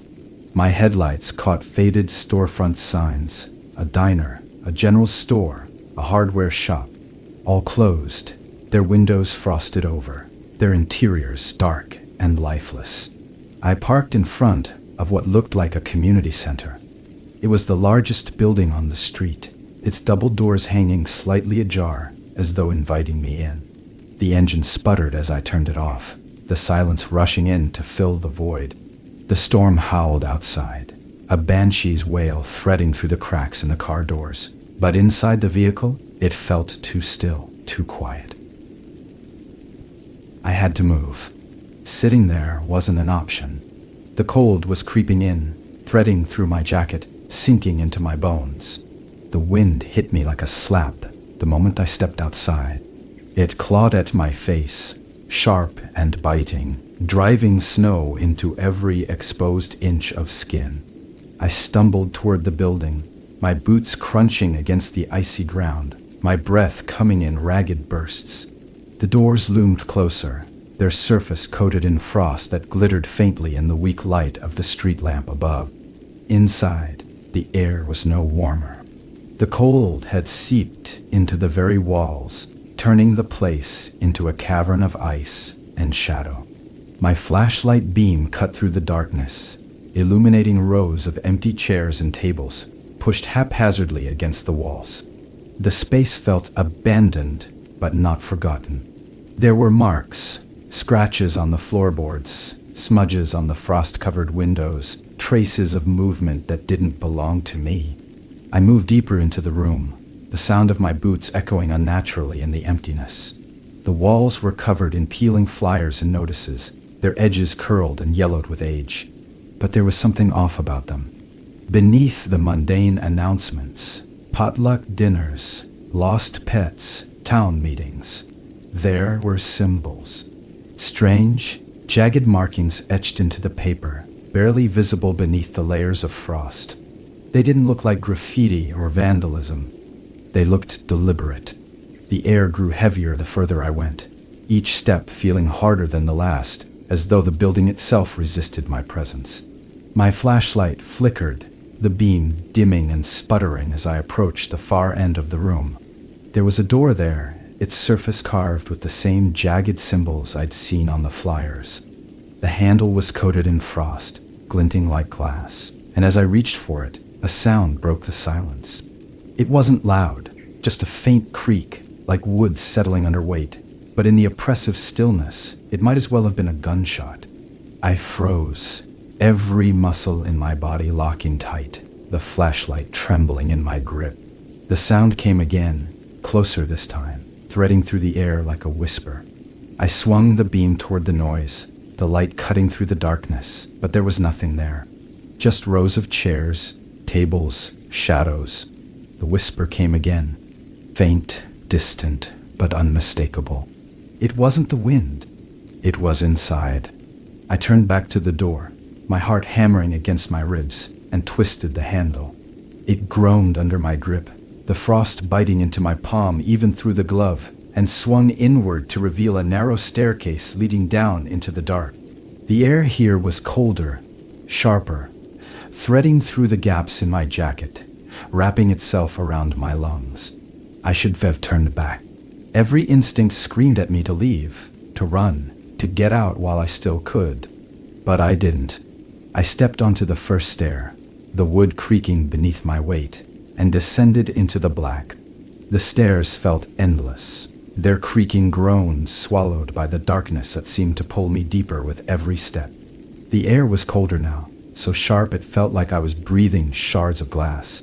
My flashlight flickered weakly, casting long, trembling shadows that seemed to dance along the walls, following me. Or maybe leading me.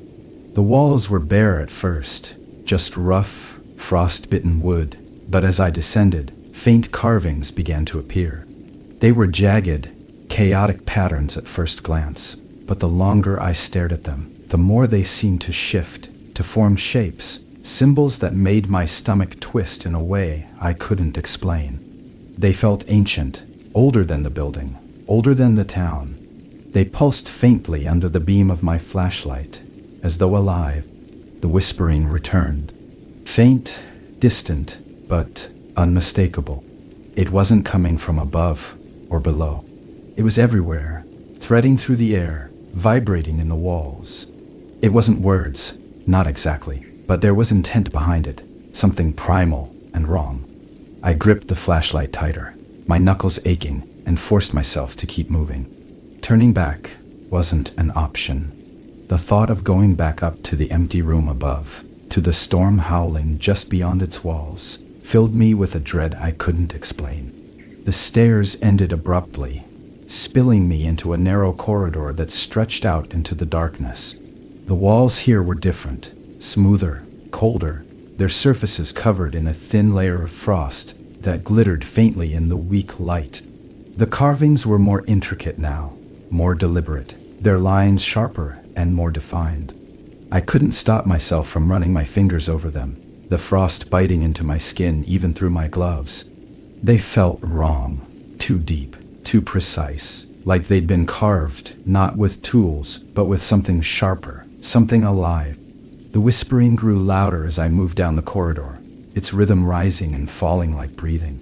The floor was slick with ice, and my boots slipped with every step, the sound of my stumbling footfalls swallowed by the oppressive silence that pressed against me like a weight.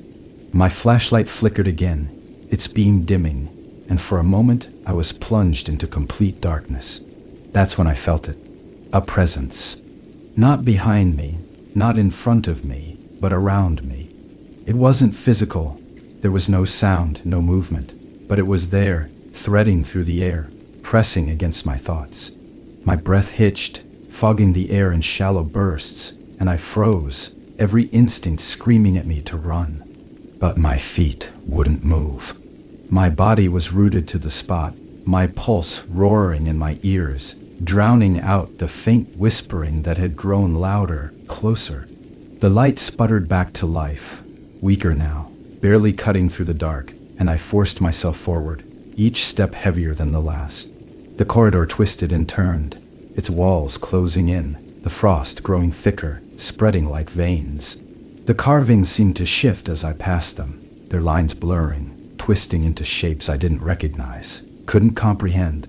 They weren't symbols anymore, they were images, faces, twisted, screaming faces that stared back at me with hollow eyes, their mouths open in silent agony. The corridor opened into a larger room, its ceiling disappearing into the shadows above. The frost here was thicker, coating every surface, its jagged edges glinting faintly in the weak light of my flashlight. At the center of the room was a table, its surface covered in a thick layer of ice, the carvings etched deep into its wood. Around it stood chairs, their backs high and ornate, their surfaces as frozen as the rest of the room. It was a dining room, or had been once. Now it was a tomb. The whispering surged, threading through the walls, the floor, the air itself. It wasn't distant anymore. It was here, in the room with me. I swung the flashlight wildly, the beam trembling, but there was nothing there. Just shadows, thick and heavy, curling around the edges of the room like smoke. My breath came in ragged bursts, fogging the air, and I took a step back, my boot crunching against the frost-covered floor. The shadows moved. At first, I thought it was a trick of the light, the weak beam of my flashlight casting shapes that weren't there. But the movement was deliberate, too precise to be random. The shadows curled and twisted, threading through the air, coalescing into a shape, a figure. It was tall, impossibly so, its edges blurred, its form shifting like smoke caught in a vortex. It had no face, no features, but its presence was overwhelming, pressing against me, threading through my thoughts, unraveling them with a deliberate, suffocating precision. I stumbled back, my flashlight clattering to the floor, its beam casting jagged shadows that only made the figure seem larger, more real. My chest tightened, my breath coming in shallow gasps, and I fell to my knees, the frost biting into my skin even through my clothes. The whispering was deafening now, vibrating through the walls, the floor, the very air, and the figure moved closer, its form shifting and curling like a living shadow. It didn't speak, not in words, but I felt its intent, its presence threading through my thoughts, pressing against the edges of my mind. It was ancient, older than anything I could comprehend, and it was hungry. The frost curled around me, climbing higher, threading through my veins, freezing me in place. The shadows swallowed the room, the frost, the figure, and then there was nothing. The darkness wasn't just around me, it was inside me, I don't know how long I knelt there on the frozen floor, my breath shallow, my mind spinning. Time didn't seem to exist in that place. Every second stretched and warped, folding over itself until I couldn't tell if hours or minutes had passed. My body felt heavy, as though the frost that coated the walls and floor had begun to seep into my very bones. But the worst part wasn't the cold, it was the silence. It wasn't natural. It wasn't the kind of quiet you hear in the stillness of an empty room. This silence was alive, pressing against me, threading through the air like a predator circling its prey. Even my heartbeat sounded muffled, as though the space itself was trying to smother it. My flashlight, still lying on the floor where I had dropped it, cast a weak, flickering beam across the room. The light felt useless now, barely cutting through the shadows that seemed to thicken with every passing moment. I forced myself to move, my limbs stiff and trembling. The frost beneath my gloves burned against my skin as I picked up the flashlight, its beam stuttering and weak. My fingers fumbled with the switch, but no matter how much I adjusted it, the light refused to grow stronger. It was as though the darkness itself was feeding off the light, swallowing it whole. The realization sent a fresh wave of panic through me, my breath hitching in my throat. The dining room, if that's even what it was, hadn't changed, but it felt different, heavier. The table in the center of the room seemed to pulse faintly, the frost that coated its surface shimmering in the dim light. The carvings etched into the wood had grown more intricate, more violent, their lines twisting and curling in ways that made my stomach churn. They weren't just markings anymore. They were moving, shifting, their shapes writhing like living things trying to escape the confines of the wood. I didn't want to touch it. Every fiber of my being screamed at me to leave, to turn back the way I came and run. But the air behind me felt just as heavy, just as alive, and I couldn't shake the feeling that if I turned my back, the shadows would swallow me whole. My feet moved on their own, carrying me closer to the table, the frost crunching beneath my boots, each step louder than the last. The carvings seemed to ripple as I approached, their lines blurring, twisting into shapes I couldn't comprehend. And then I saw it. At the center of the table, buried beneath the frost, was a handprint. It wasn't mine, too large, too deep, the edges jagged and uneven as though the hand had been pressed into the wood with impossible force. My breath caught in my throat, my chest tightening as I stared at it, the frost curling around its edges like veins. It felt wrong, so deeply wrong that the air seemed to vibrate with the weight of it. The whispering returned, louder now, threading through the walls and floor, wrapping around me like a noose. It wasn't faint anymore. It was in my ears, my thoughts, pressing against the edges of my mind until I could barely think. My knees buckled, and I gripped the edge of the table to steady myself, the frost biting into my gloves, seeping into my skin. The whispers weren't words. They were something else, something older, something darker. They didn't make sense, but I felt them all the same, threading through my thoughts like poison. I stumbled back, my flashlight flickering as I turned away from the table, my breath coming in shallow bursts. The shadows on the walls had changed. They weren't still anymore. They writhed and twisted, their edges sharp and jagged, curling into shapes that looked almost human. Almost. Their movements were unnatural, jerking and spasming like broken marionettes, and their hollow, empty eyes locked onto me with a hunger that made my blood run cold. The frost on the floor seemed to ripple beneath my feet, curling upward, threading around my boots like it was alive. Aimless and dive. I tried to move, to run, but the frost held me in place, its icy tendrils biting into my legs, pulling me down. My flashlight flickered violently, the beam stuttering and dimming, and the shadows moved closer, their forms growing sharper, more defined. They weren't just shapes on the walls anymore.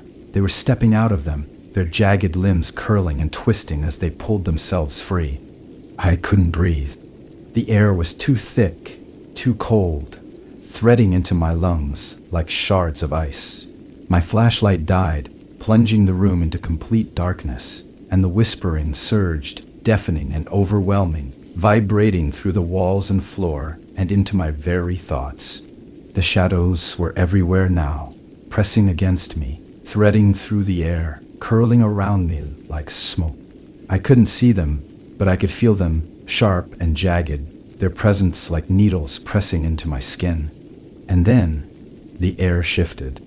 It was subtle at first, a faint change in pressure that made my ears pop.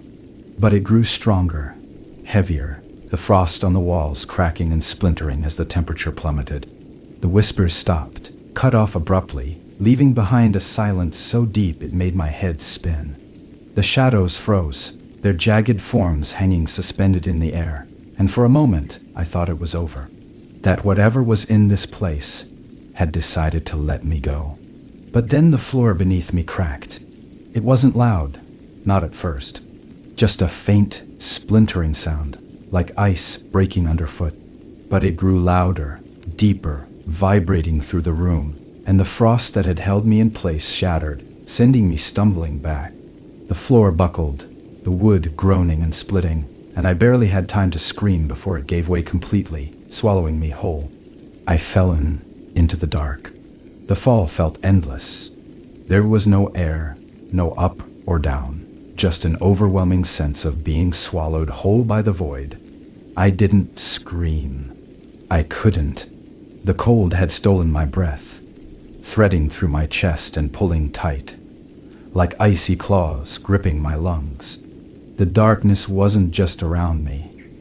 It was inside me now, pressing against my thoughts, unraveling them thread by thread. And then, as suddenly as it began, the fall stopped. The impact wasn't sharp, but it knocked the air from my lungs all the same. I lay there, motionless, the cold biting into every inch of my body. The ground beneath me wasn't wood or frost, but something else entirely, smooth, hard, and unyielding, like stone polished to an unnatural shine. The faintest light glimmered above me, impossibly distant, like a dying star in the night sky. I sat up slowly, every muscle trembling, and realized that I was no longer in the building. Or rather, the building had changed. The space around me was vast, too vast to exist beneath the small structure I'd entered. The walls were smooth and black, their surfaces glistening faintly as though coated in oil. Strange, jagged symbols were etched deep into the stone, glowing faintly with an eerie, pulsating light that seemed to match the rhythm of my racing heart. The air was heavy here, thicker than before, pressing against my skin like a second layer. I could hear the faint hum of something distant, low and resonant, vibrating through the floor and into my bones. I tried to stand, but my legs gave out beneath me, the frost still gnawing at my strength. The ground beneath my hands was cold, impossibly cold, and I pulled them back with a hiss, the sensation like holding on to dry ice. I had to move. Every instinct screamed at me to get up, to run, but there was nowhere to go. The darkness stretched out in every direction, and the faint light from the symbols on the walls cast long, twisting shadows that seemed to shift and ripple as I moved. The hum grew louder as I stumbled forward, each step echoing unnaturally in the vast emptiness. The light from the symbols pulsed faster now, their jagged lines twisting and writhing like living things. The air grew colder with every step, my breath fogging in shallow bursts, the sound of my heartbeat pounding in my ears. I didn't know where I was going, but the pull was unmistakable. Something was drawing me forward, pulling me deeper into the abyss. The corridor opened into another room, larger than the last, its walls arching high into the shadows above. The symbols here were more intricate, more violent, their lines etched deep into the stone, their glow brighter and more erratic. At the center of the room was a pillar, its surface covered in the same carvings, their lines curling upward toward its peak. But it wasn't the pillar that caught my attention. It was what lay beneath it. A figure, or what was left of one, was sprawled across the floor, its body twisted and broken in ways that defied anatomy. The frost had claimed it, coating its limbs in jagged crystals, its features obscured by a layer of ice so thick it glittered like glass. But even through the frost, I could see the markings on its skin, jagged lines carved deep into its flesh, matching the symbols on the walls. They pulsed faintly, their glow threading through the ice like veins, and I realized with a sickening lurch that the light wasn't coming from the room. It was coming from the body. The hum surged, vibrating through the air, and the body twitched. I stumbled back, my breath catching in my throat, and fell against the wall, the cold biting into my back. The figure twitched again, its limbs jerking violently, the ice cracking and splintering as it moved. The symbols on its skin glowed brighter, their light spilling out into the room, casting jagged shadows across the walls. I couldn't move. I couldn't breathe. The figure rose slowly, its movements jerky and unnatural, the sound of cracking ice echoing in the stillness. It didn't have eyes, not anymore. Just hollow sockets that glowed faintly with the same eerie light, their emptiness locking onto me with a weight that pressed against my chest. Its mouth opened, but no sound came out, just a faint, rasping breath that carried the same whispering I'd heard before, threading through the air like poison. It wasn't alive. It couldn't be. But it was moving, its limbs jerking forward, dragging itself closer with each broken step. I tried to run, but the frost beneath my boots was slick, and I stumbled, the ground rising up to meet me with a jarring impact. The light from the symbols surged, blinding and searing, and the figure loomed over me, its hollow gaze boring into mine. The whispers were deafening now, vibrating through my skull, unraveling my thoughts, pulling them apart one by one. The figure reached for me, its frost-covered hand outstretched, the jagged symbols on its flesh glowing brighter, their lines blurring into shapes I couldn't comprehend. And then it stopped. The light from the symbols dimmed, the whispers fading into an uneasy silence. The figure froze, its hand inches from my face, and the air grew heavier, pressing against me with a weight that felt suffocating. The ground beneath me trembled, a deep, resonant vibration that grew stronger with each passing moment. The figure collapsed, its body shattering into 1,000 shards of ice that scattered across the floor, and the room fell silent once more. But the silence didn't feel like relief. It felt like anticipation. The hum returned, louder and deeper than before, and the walls around me began to shift, their surfaces rippling like liquid, the symbols melting into jagged lines of light. The pillar at the center of the room pulsed, its glow spreading outward, threading through the floor and into the walls. The air grew colder, sharper, and I realized with a sinking dread that the room wasn't just alive, it was waking up. The room trembled beneath me, the very foundation groaning as though alive. The glow from the pillar at its center was blinding now, its jagged light spreading outward like cracks through glass, threading through the walls, the floor, the air itself. The hum was no longer distant. It was inside me, vibrating through my chest, my skull, threading into my very thoughts. I wanted to move, to run, but my body was frozen, my limbs locked in place by the sheer weight of the room's presence. It wasn't just a place anymore. It was a being, ancient and awake, and it was watching me. The frost on the walls began to spread, curling across the stone like living veins, its jagged edges glinting faintly in the pulsing light. The air grew heavier, sharper, cutting into my lungs with every shallow breath. I could feel it now, the thing that had been whispering to me since I'd entered this place. It wasn't in the walls or the shadows. It was everywhere, threading through the air, the frost, the very fabric of the space itself, and it was growing stronger. The ground beneath me cracked, jagged lines splitting the smooth surface, and I stumbled back, my boots skidding on the slick frost. The pillar at the center of the room began to shift, its surface rippling like liquid, the symbols carved into it twisting and blurring. The light pouring from it grew brighter, sharper, cutting through the darkness like blades. I shielded my eyes, but it was no use. The light wasn't just around me. It was inside me, pressing against my thoughts, unraveling them thread by thread. The hum rose to a deafening crescendo, a sound so low and deep it vibrated through my very core, and the pillar shattered, its jagged edges exploding outward in a blinding flash.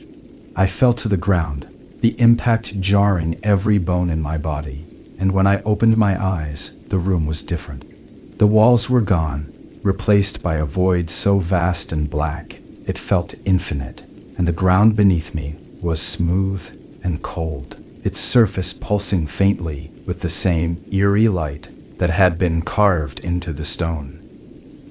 Wa, an, and, ha, the whispers returned, louder now, threading through the void like a living thing. They weren't distant anymore. They were here, in the air, pressing against me, pulling at the edges of my mind. And then I saw it. It wasn't a shadow, though it moved like one, curling and twisting through the void, its form shifting and rippling like smoke caught in a vortex. It wasn't light, though it pulsed with an intensity that made my skin crawl, its jagged edges sharp and blinding. It was something else entirely, something older, darker, more powerful than anything I could comprehend. And it was coming for me. My breath hitched, my chest tightening as I scrambled back, my hands scraping against the cold, unyielding surface of the ground. The thing moved closer, its form expanding, curling around me, threading through the air like living smoke. It didn't have a face, but I could feel it staring at me, its presence pressing against my thoughts, unraveling them, twisting them into shapes that didn't make sense. The frost beneath me curled upward, threading around my legs, my arms pulling me down. The whispers grew louder, sharper, their rhythm matching the frantic pounding of my heart. The thing loomed over me now, its jagged form shifting and curling, its presence so overwhelming I could barely breathe. The air was heavy, too heavy, pressing against my chest, and I realized with a sinking dread that it wasn't just watching me. It was waiting. The ground beneath me began to ripple, its surface shifting like liquid, and the frost that had held me in place melted away, replaced by a heat so intense it burned through my clothes, searing into my skin. The whispers stopped abruptly, replaced by a silence so deep it made my ears ring, and the thing above me moved closer, its jagged edges blurring, twisting into shapes I couldn't comprehend. And then it spoke. It wasn't a voice, not in the way I understood. It was a presence, a force, threading through my thoughts, pressing against the edges of my mind. It didn't use words, but I understood it all the same, its intent as clear as the air I could no longer breathe. It was hunger, ancient and endless, and it had chosen me, not as a victim, but as a vessel. The ground beneath me split, jagged cracks spreading outward, and I was falling again, the heat of the void burning through me, threading into my veins, my bones, my thoughts. The thing didn't follow me. It didn't need to. It was already inside me, threading through my mind, pressing against the very core of who I was. And as the darkness swallowed me, as the void pulled me deeper, I realized that I wasn't falling. I was being pulled into something older, darker, and more powerful than anything I could comprehend. The whispers returned, softer now, threading through the void, wrapping around me like a shroud. They weren't words, but they carried meaning, threading into my thoughts, unraveling them, reshaping them into something else. I wasn't me anymore. I was something else, something more. And as the void closed around me, as the light from the surface faded into nothing, I understood. This wasn't the end. It was the beginning.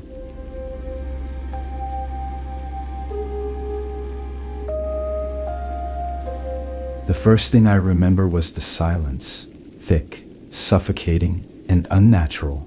It wasn't just the absence of sound, but something deeper, something alive. The kind of silence that follows you, wrapping around you like a predator waiting for you to falter. And then there was the cold. God, the cold. It cut through my coat and into my skin as if I wasn't wearing a thing, sinking deep into my bones. My breath shallow and labored, formed fragile clouds that vanished into the still air almost as quickly as they appeared. I had been driving through the Adirondacks, the snowstorm chasing me like a thing alive, growing thicker and heavier by the minute. The world beyond the windshield had dissolved into a void of white, the wipers working overtime, but doing little to keep the frost from creeping in. The radio crackled with static before falling silent, leaving me with nothing but the rhythmic thud of my heart and the faint hum of the car's heater, which seemed to be losing its battle against the relentless chill. The storm came down harder. Visibility was gone. The road disappeared beneath a fresh layer of snow, erasing any sign of where I was going or where I had been. Panic began to set in as the car stuttered forward, the tires spinning uselessly on the icy ground. I slammed the steering wheel with my gloved hands, cursing under my breath, but it didn't matter. The car wasn't going anywhere. I killed the engine, knowing I couldn't afford to drain the battery. The storm howled around me, shaking the vehicle as if trying to peel me out of it. I could stay inside, wait for the storm to pass, but something told me it wouldn't. Not this storm. It wasn't normal.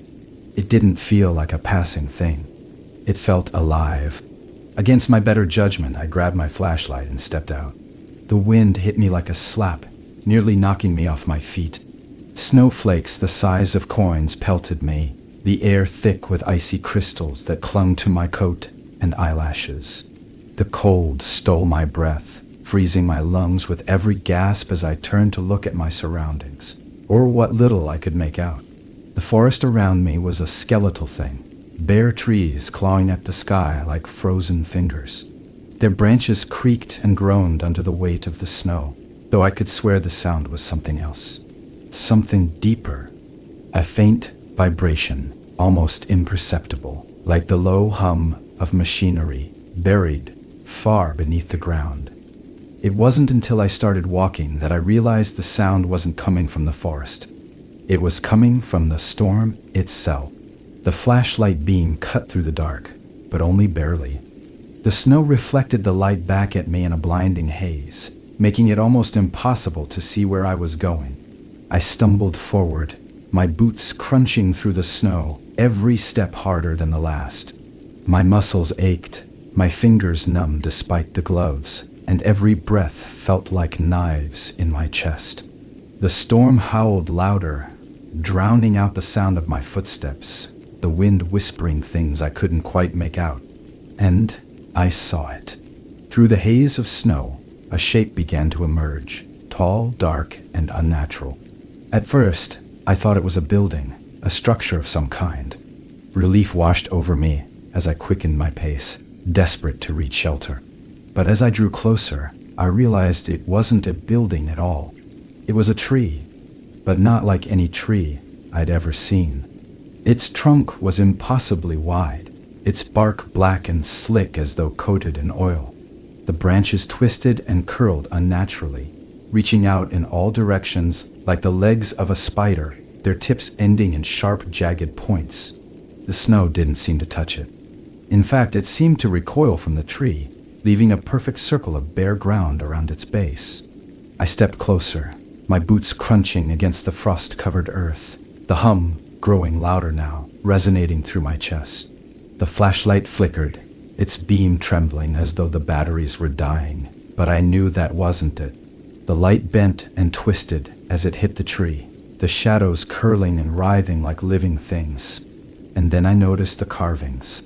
They spiraled up the trunk in jagged, angular lines, glowing faintly with an icy blue light that pulsed in time with the hum.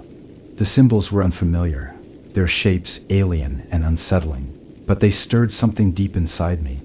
A memory that wasn't mine, a feeling I couldn't name. My hand moved of its own accord, reaching out to touch the bark, though every instinct screamed at me to stop. The moment my fingers brushed the surface, the world shifted.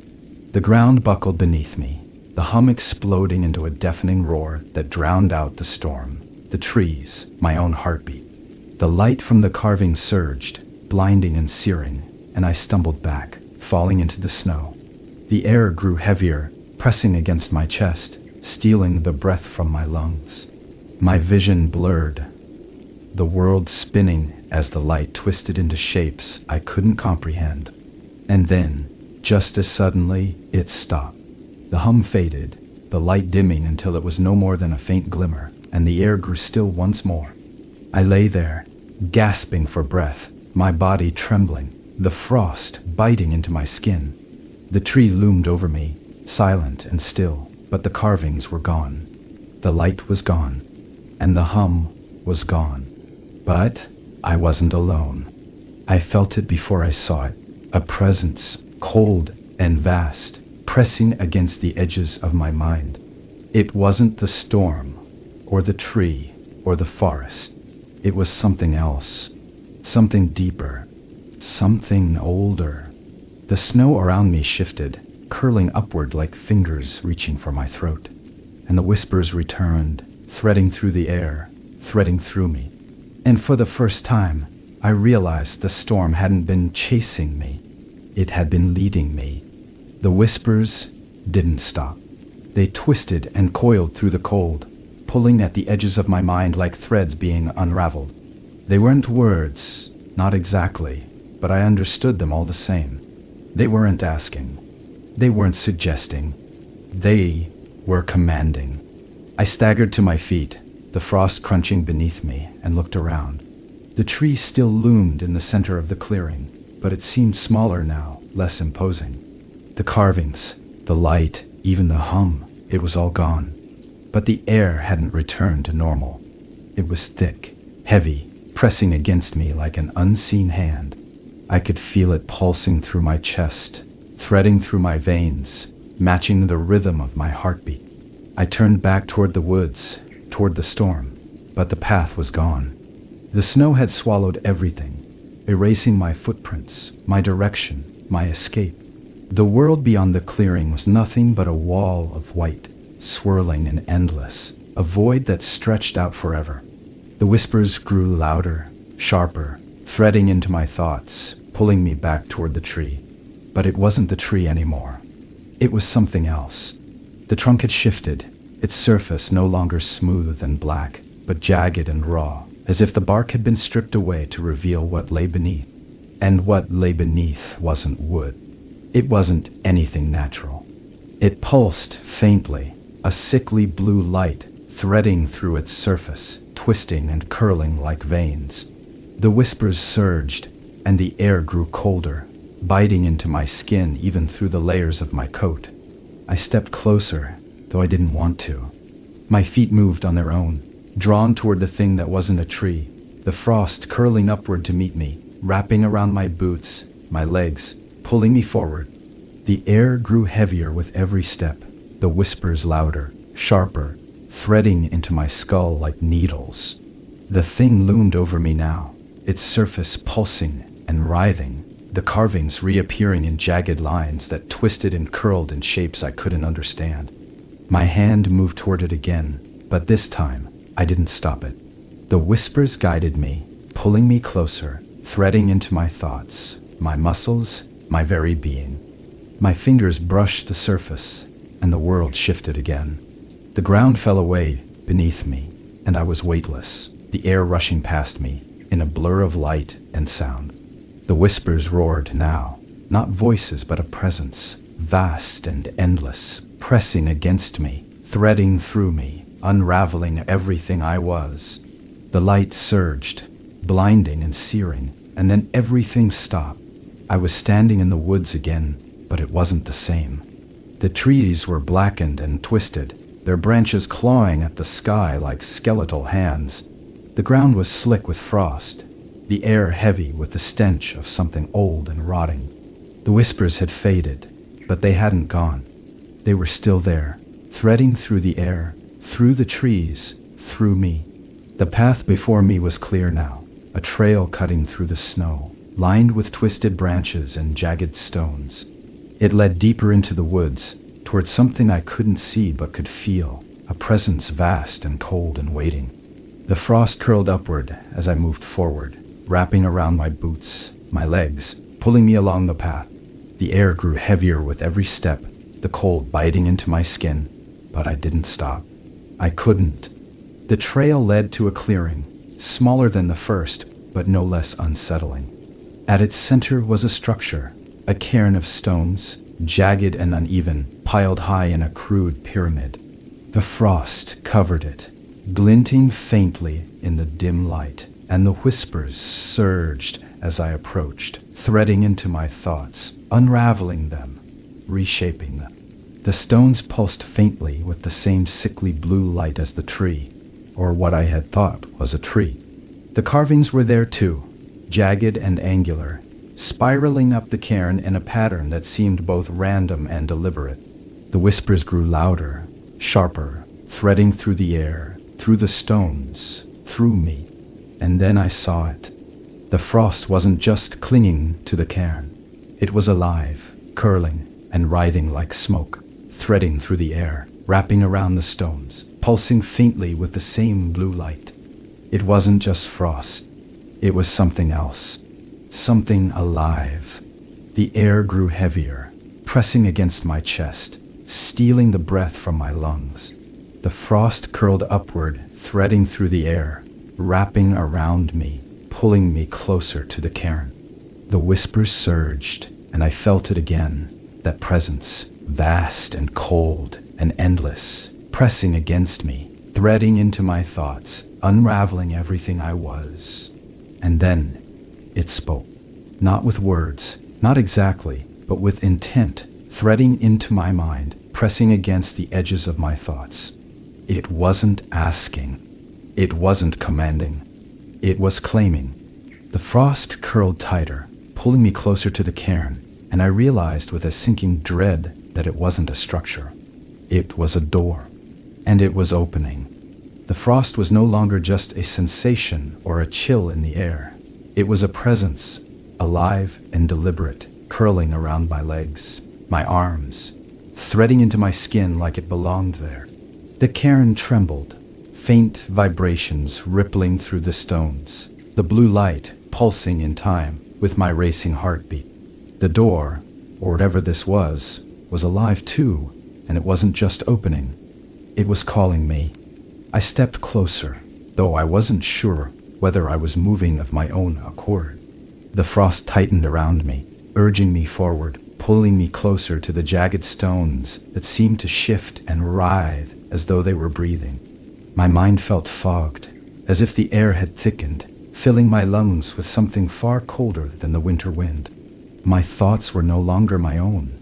They unraveled, replaced with images and sounds that didn't belong to me. Whispers, faint and fragmented, became clearer with each step, speaking not in words but in feelings, hunger, longing, and aching emptiness. The cairn grew larger as I approached, towering over me like a monument to something ancient and unforgiving.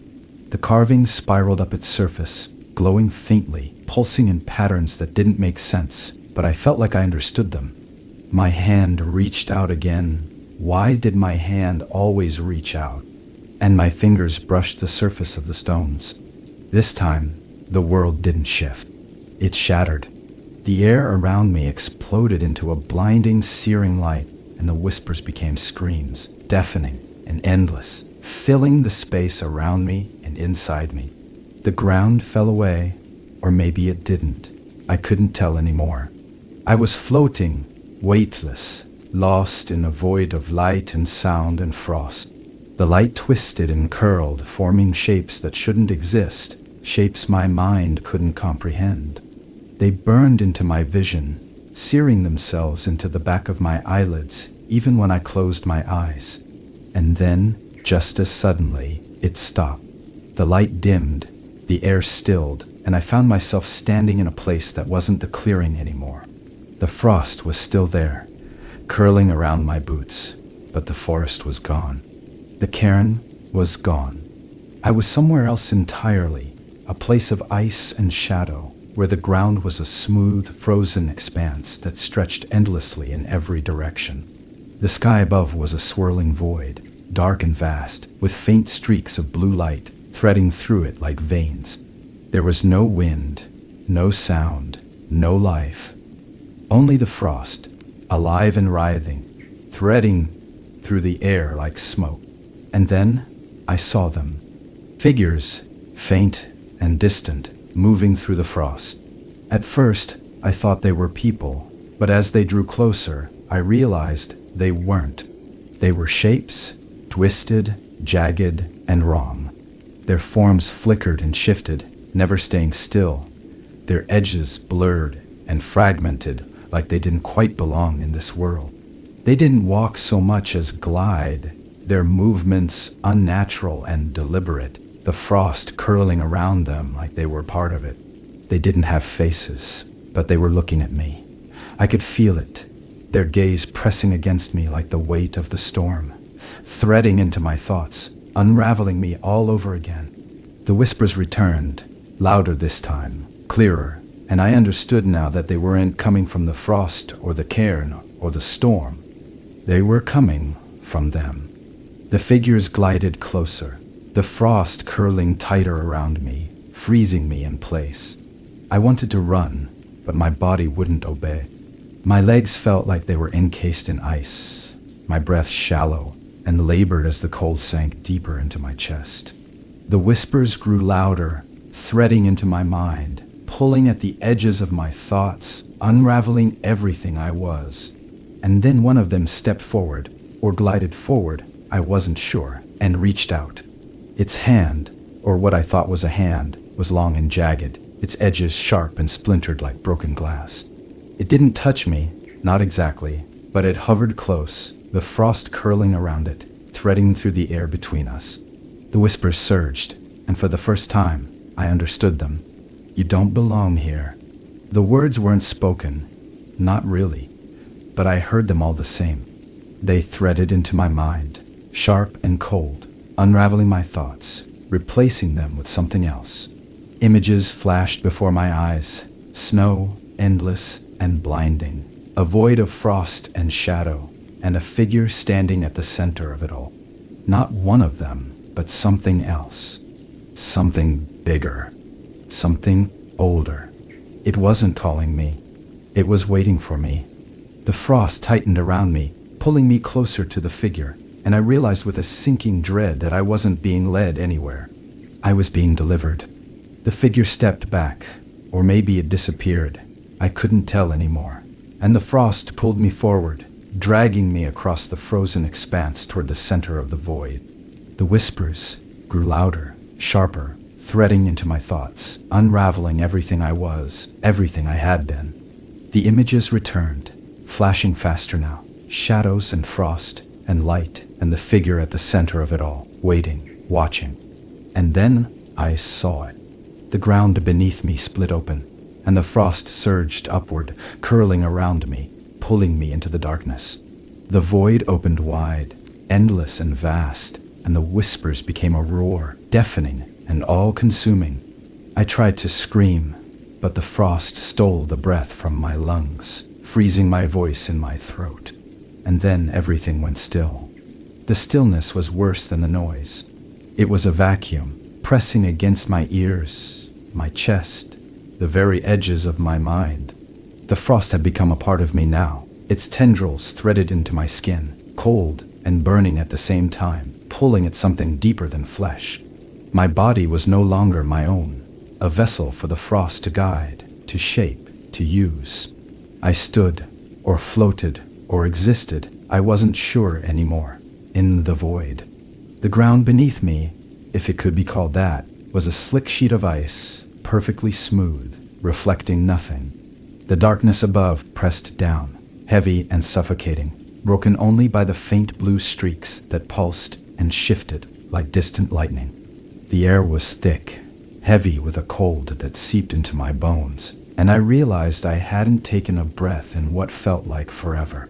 The whispers returned, no longer distant but inside me, threading through my thoughts, unraveling what little was left of my sense of self.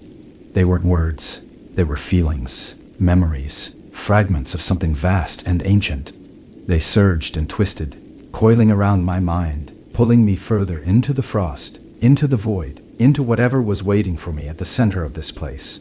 I moved without moving, drawn forward by a force I couldn't resist, the frost guiding me, pulling me deeper into the endless expanse. The shadows shifted around me, shapes flickering at the edges of my vision, tall and jagged, gliding silently across the ice. They were watching, their forms twisting and curling like smoke, their edges blurred and sharp all at once. I could feel their gaze pressing against me, their intent threading into my mind, unraveling my thoughts, replacing them with something else. And then I saw it. A figure stood in the distance, far taller than the others, its form sharper, more defined, though no less wrong. It didn't shift or flicker like the others. It was still, solid, its presence vast and suffocating. The frost seemed to coil around it, drawn to it like a moth to a flame, its blue light pulsing brighter as I drew closer. The whispers surged, louder now, sharper, threading into my thoughts, pulling at the edges of my mind, unraveling everything I was. The figure didn't move, but I felt it watching me, its gaze pressing against me like the weight of the storm. The frost around me tightened, pulling me closer, and I realized with a sinking dread that I wasn't just being led to it. I was being offered to it. The ground beneath me shifted, cracks forming in the ice, spreading outward in jagged lines that pulsed faintly with the same blue light. The air grew heavier, pressing against my chest, stealing the breath from my lungs. The whispers became a roar, deafening and all-consuming, threading into my mind, tearing away the last remnants of myself. And then the figure moved. It didn't step forward. It unfolded, its limbs stretching and twisting, its form expanding until it filled the void, its presence vast and endless. Its edges were sharp and jagged, like shattered glass, its surface writhing with the same blue light as the frost. It had no face, but I felt its gaze pressing against me, threading into my mind, unraveling everything I was, everything I had been. It wasn't just watching me, it was consuming me. The frost surged upward, curling around me, pulling me closer to the figure. The ice beneath me cracked and splintered, and I realized with a sinking dread that it wasn't breaking, it was opening. The void stretched out beneath me, endless and vast, and the frost pulled me into it, dragging me closer to the figure, to the source of the whispers, to the thing that had been waiting for me all along. And then it spoke, not in words, not exactly, but in a voice that threaded into my mind, sharp and cold, unraveling everything I was. It wasn't just a presence, it was a will, vast and ancient, threading through the frost, through the void, through me. You are nothing. The words, if they could be called that, pressed against me, threading into my thoughts, unraveling them, reshaping them. The frost tightened around me, pulling me closer, and I realized with a sinking dread that I wasn't just being consumed, I was being erased. The figure loomed over me now, its presence vast and suffocating, its jagged edges curling inward, threading into the frost, into the void, into me. The ice beneath me gave way, and I fell, weightless and endless, the frost surging around me, threading into my skin, my thoughts, my very being. The whispers became a roar, deafening and all-consuming, and then everything went still. I was no longer standing, or floating, or existing. I was nothing. And yet I was everything. The frost had become me, threading through my veins, unraveling everything I had been, and replacing it with something else. The figure was gone, the void was gone, and I was alone. But I wasn't myself anymore. There was no ground beneath me, no sky above, only an endless void of frost and shadow, stretching in every direction. The frost, which had once clung to me like a parasite, had become my skin. I wasn't wearing it, I was made of it now. The realization didn't spark fear or horror, only a dull acceptance, as if this had been inevitable all along. I moved, or maybe I didn't. In this place, motion and stillness felt the same. The frost pulsed faintly around me, sending echoes of light rippling through the void. I was aware of the weight of silence, the absence of the whispers that had once threaded through my thoughts, unmaking and remaking me in their cold, jagged image. The silence was heavier, pressing down on me like the weight of an entire storm, a presence that filled every space and left no room for anything else. And then I saw it again, or maybe for the first time. The figure. It didn't move, and yet it was everywhere, its form vast and incomprehensible, stretching across the void like the jagged shadow of some ancient forgotten god. The frost pulsed brighter around it, drawn to it like it was a source, a core, a heart. Its edges were sharp and splintered, its surface writhing with shapes that my mind couldn't comprehend. It wasn't a being, it was an event, a will, a force that had existed long before I had, and would continue long after. I wasn't afraid. There was no room for fear, no space in my thoughts for anything but the frost. I had been hollowed out, emptied of everything I had been, everything I had thought I was, and now I was a vessel, no, an extension, of the frost itself. And the frost belonged to the figure. It moved this time, or maybe I moved toward it. The void around it rippled and cracked, shards of frost and shadow breaking away, dissolving into nothingness. I was drawn closer, pulled by an invisible force, the frost around me tightening, curling inward, becoming denser, heavier.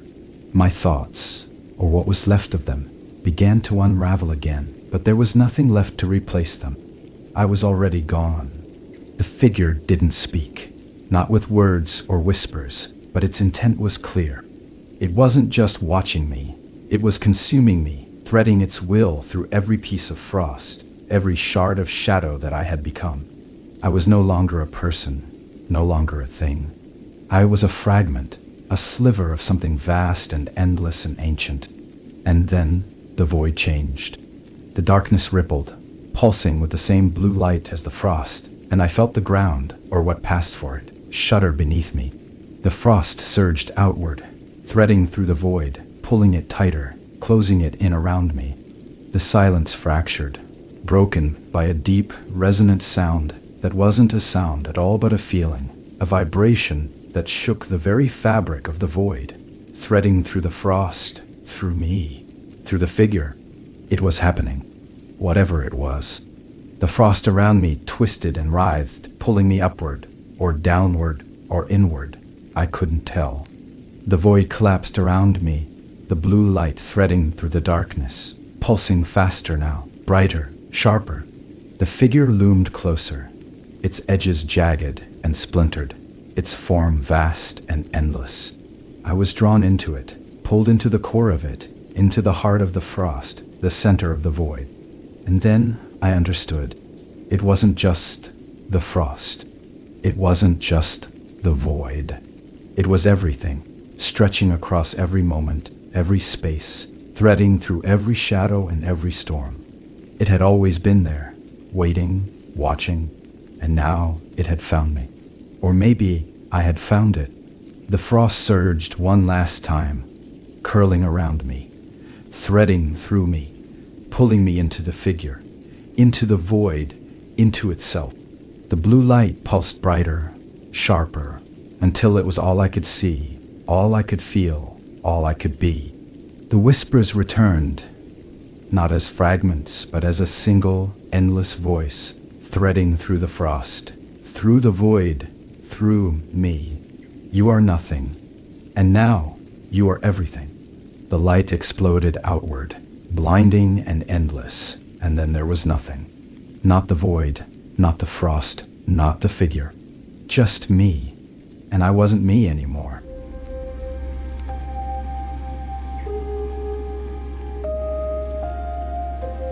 The cold had a way of seeping into your soul out here, a relentless, gnawing thing that stripped away every defense. It was a biting cold, sharper than anything I had ever known, not just in temperature but in presence, as if it held an intent of its own. I remember thinking, as I drove further into the wilderness, that the snow seemed unnatural, too heavy, too all-consuming, as though it wasn't falling but settling, burying everything in its path. The world itself felt suffocated, swallowed whole by the winter's relentless grip. I had driven hours from civilization to reach the cabin. It sat on the edge of a frozen lake, surrounded by dense woods that stretched endlessly in every direction. When I first saw it, I felt a strange tug of unease, a small, weathered structure that seemed out of place, as though it had been dropped there by mistake. The wood was gray and splintered, and the windows, thick with frost, reflected nothing back. It wasn't the kind of cabin that welcomed you. It was the kind that waited. The air felt heavier as I stepped out of the car, the snow crunching beneath my boots. It wasn't the kind of cold you adjusted to. It pressed down on me, slowing my movements, making every breath a struggle. Even the trees seemed unnaturally still, their branches draped in snow but unmoving, as if caught in a suspended moment of dread. I told myself this was what I needed. Time alone, away from the endless buzz of the city. I had chosen the cabin for its isolation, for its promise of silence. But the silence was wrong here. It wasn't peaceful. It was oppressive, thick with something I couldn't name. It clung to me as I carried my bags inside, closing the door against the encroaching cold. The cabin's interior was as unwelcoming as its exterior. The walls were bare, the furniture sparse and worn. A stone fireplace dominated one corner, its hearth blackened from years of neglect. A single wooden table stood in the center, its surface etched with deep grooves, as though someone had carved into it with trembling hands. The only source of light came from a dim, flickering bulb overhead, its glow casting strange, shifting shadows on the walls. I unpacked quickly, eager to light a fire and shake off the cold that seemed to follow me inside. The logs in the fireplace caught after a few tries, the flames crackling to life, but the warmth felt muted, as though the cold outside refused to be pushed back.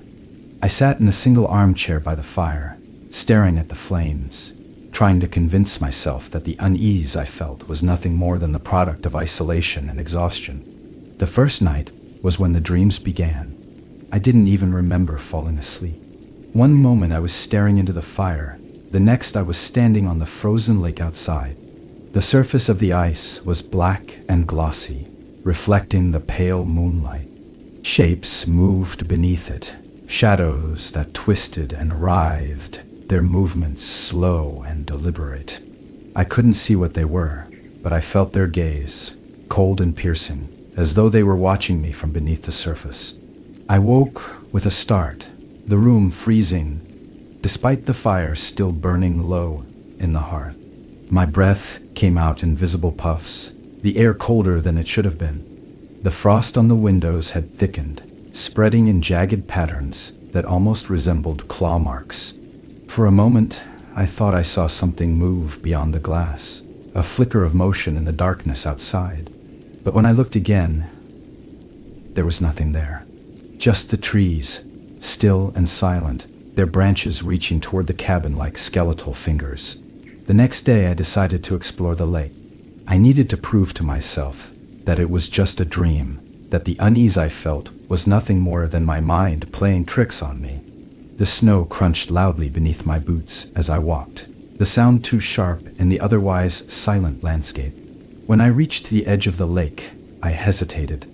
The ice was black, just as it had been in my dream, the surface glossy and smooth, unbroken. But there was something beneath it, dark shapes that seemed to shift and move when I wasn't looking directly at them. I knelt down, brushing away the snow to get a closer look. For a moment, I thought I saw a face pressed against the ice. Its features were blurred, distorted by the layers of frost, but the eyes were unmistakable. They stared up at me, wide and unblinking, filled with a terror that seemed to reach through the ice and into my chest. I stumbled back, my breath catching in my throat, but when I looked again, the face was gone. The ice was smooth, the surface unbroken. I told myself it was nothing, just my mind conjuring horrors in the isolation. But the feeling of being watched stayed with me as I made my way back to the cabin. the trees seeming closer now, their branches lower, as though they were leaning in to listen. The silence pressed against me, heavier with each step, until it felt like I was walking through water, every movement slow and labored. That night, the knocking began. It started softly, a faint tapping that could have been the wind. But it wasn't. It came from the walls, the windows, the door, moving around the cabin in slow, deliberate circles. I sat frozen by the fire, the sound growing louder, more insistent, until it was a deafening cacophony that seemed to come from every direction at once. And then, just as suddenly as it had started, it stopped. The silence that followed was worse. It was complete, suffocating, as though the world had been swallowed whole. I didn't move, didn't breathe, until the first rays of dawn crept through the frost-covered windows. When I stepped outside the next morning, the snow around the cabin was undisturbed, as though nothing had been there. But the frost on the windows remained, thicker now, the jagged patterns spreading inward, reaching toward the center of the glass. And I knew, somehow, that whatever was out there wasn't gone. It was waiting. The daylight brought no comfort, only the stark reality of how alone I truly was. The cabin seemed smaller in the light, its weathered frame bowed as if under an immense weight. The frost clinging to the windows had spread even further, its jagged crystalline edges beginning to encroach upon the room itself, creeping like invasive vines. I couldn't ignore it any longer. The sense that the cabin was a trap, not a sanctuary. I decided to clear my head by venturing into the woods. The snow fell in a steady hush, muffling every sound except the crunch of my boots. The towering pines, their branches heavy with snow, loomed over me like sentinels. Their silence was absolute. Even the wind had died, leaving an unnatural stillness that seemed to amplify the pounding of my heart. As I walked, I found myself drawn toward the lake again. I didn't want to go back, but my feet seemed to carry me there of their own accord. When I broke through the tree line and saw it, my stomach tightened. The ice, glossy and black, was unchanged, except for one detail. A crack now snaked across its surface, jagged and sharp, as though something beneath had pressed too hard against it. I didn't dare get closer. Instead, I turned away and continued into the woods, the unease settling into my chest like a weight. The deeper I went, the denser the trees became, their branches twisting and tangling together overhead, blocking out what little sunlight remained.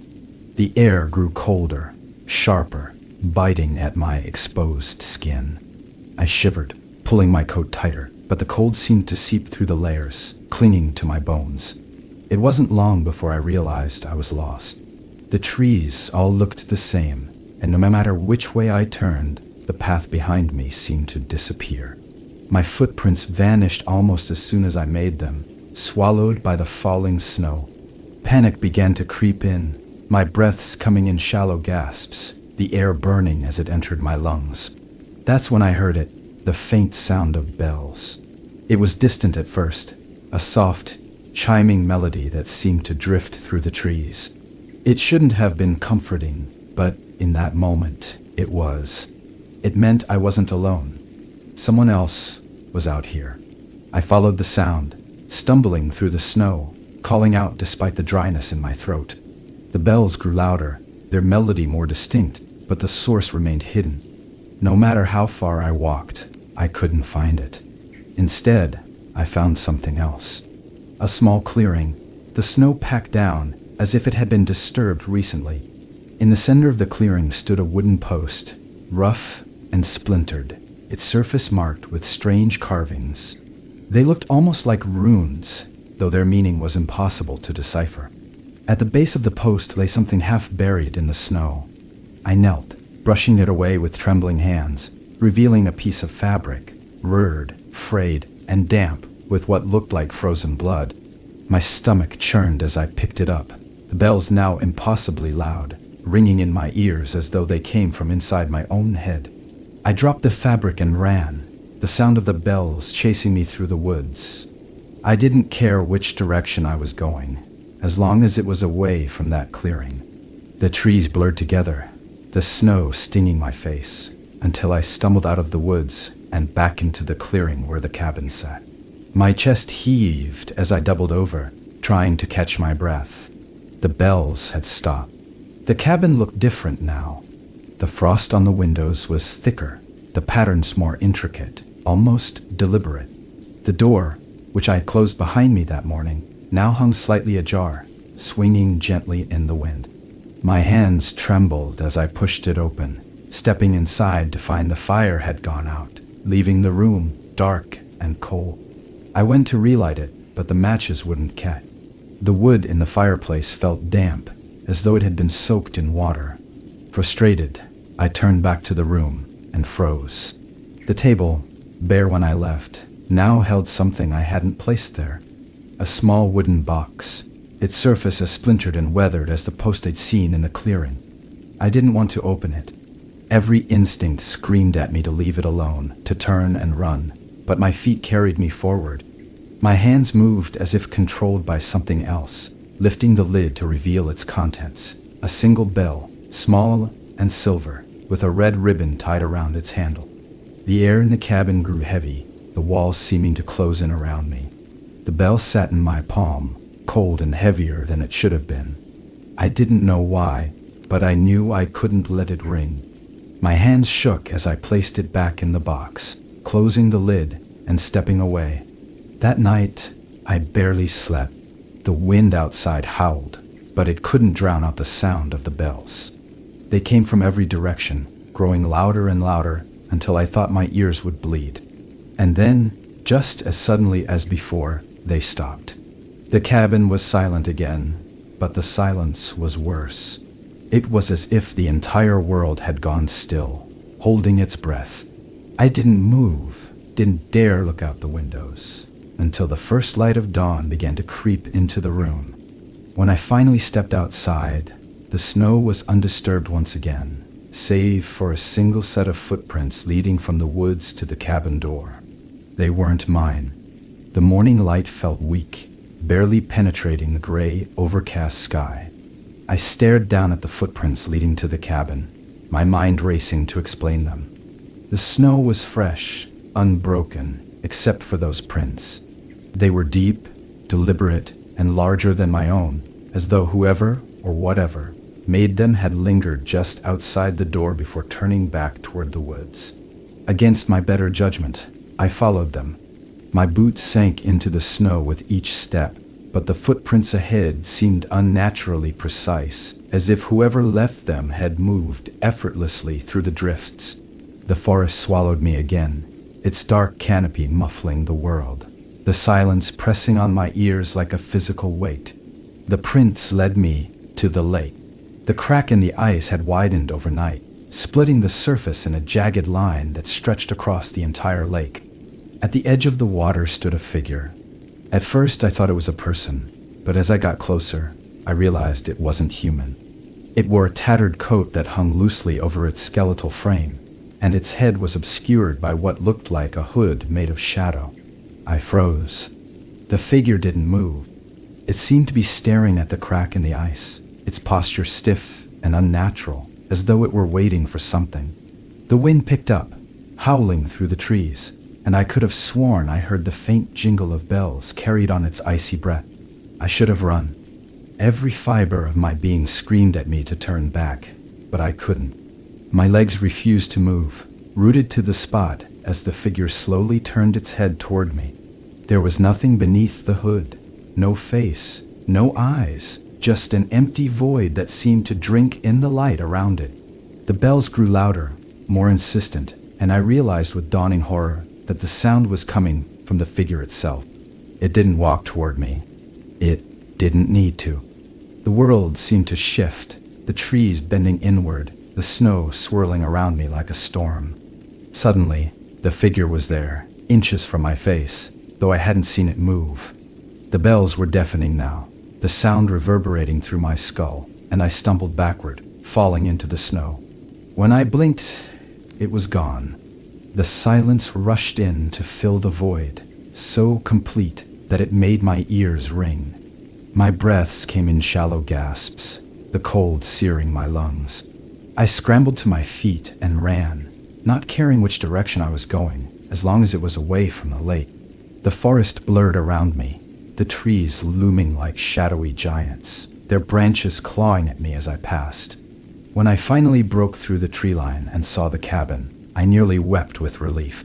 But my relief was short-lived. The door was wide open, swinging on its hinges, and from inside came a faint glow, flickering like firelight. I hadn't lit the fire. I approached cautiously, my steps crunching in the snow, the sound unnaturally loud in the stillness. The glow grew brighter as I reached the doorway, spilling out into the snow like liquid gold. I stepped inside, and the first thing I saw was the fireplace.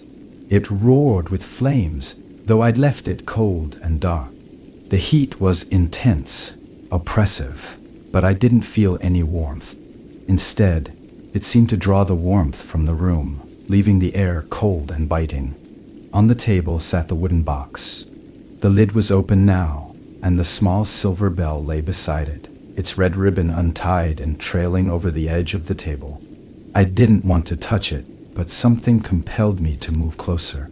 The bell seemed to hum, a low vibration that I could feel in my chest, as though it were alive. The sound of bells returned, faint at first, but growing louder, surrounding me, filling the room. They weren't coming from the bell on the table. They were everywhere, above, below, inside my head. I clapped my hands over my ears, but it didn't help. The sound was relentless, pressing down on me like a physical force, and I fell to my knees, the room spinning around me. The walls of the cabin seemed to warp, bending inward, the shadows stretching and twisting into impossible shapes. I felt something behind me, something cold and dark, its presence suffocating. I didn't dare turn around. The bells reached a crescendo, a deafening chorus that made my vision blur and my body tremble. And then, as suddenly as they had started, they stopped. The cabin was still. The fire was out. The room plunged into darkness. The bell on the table was gone, and the box lay empty, its lid closed. I was alone, or so I thought. As I pushed myself to my feet, a voice whispered in my ear, so close it made the hairs on the back of my neck stand on end. Leave. I didn't need to be told twice. I stumbled out of the cabin, the snow blinding in its brightness after the darkness inside. My heart pounded as I ran, the sound of my own breath harsh in my ears. I didn't look back. I couldn't.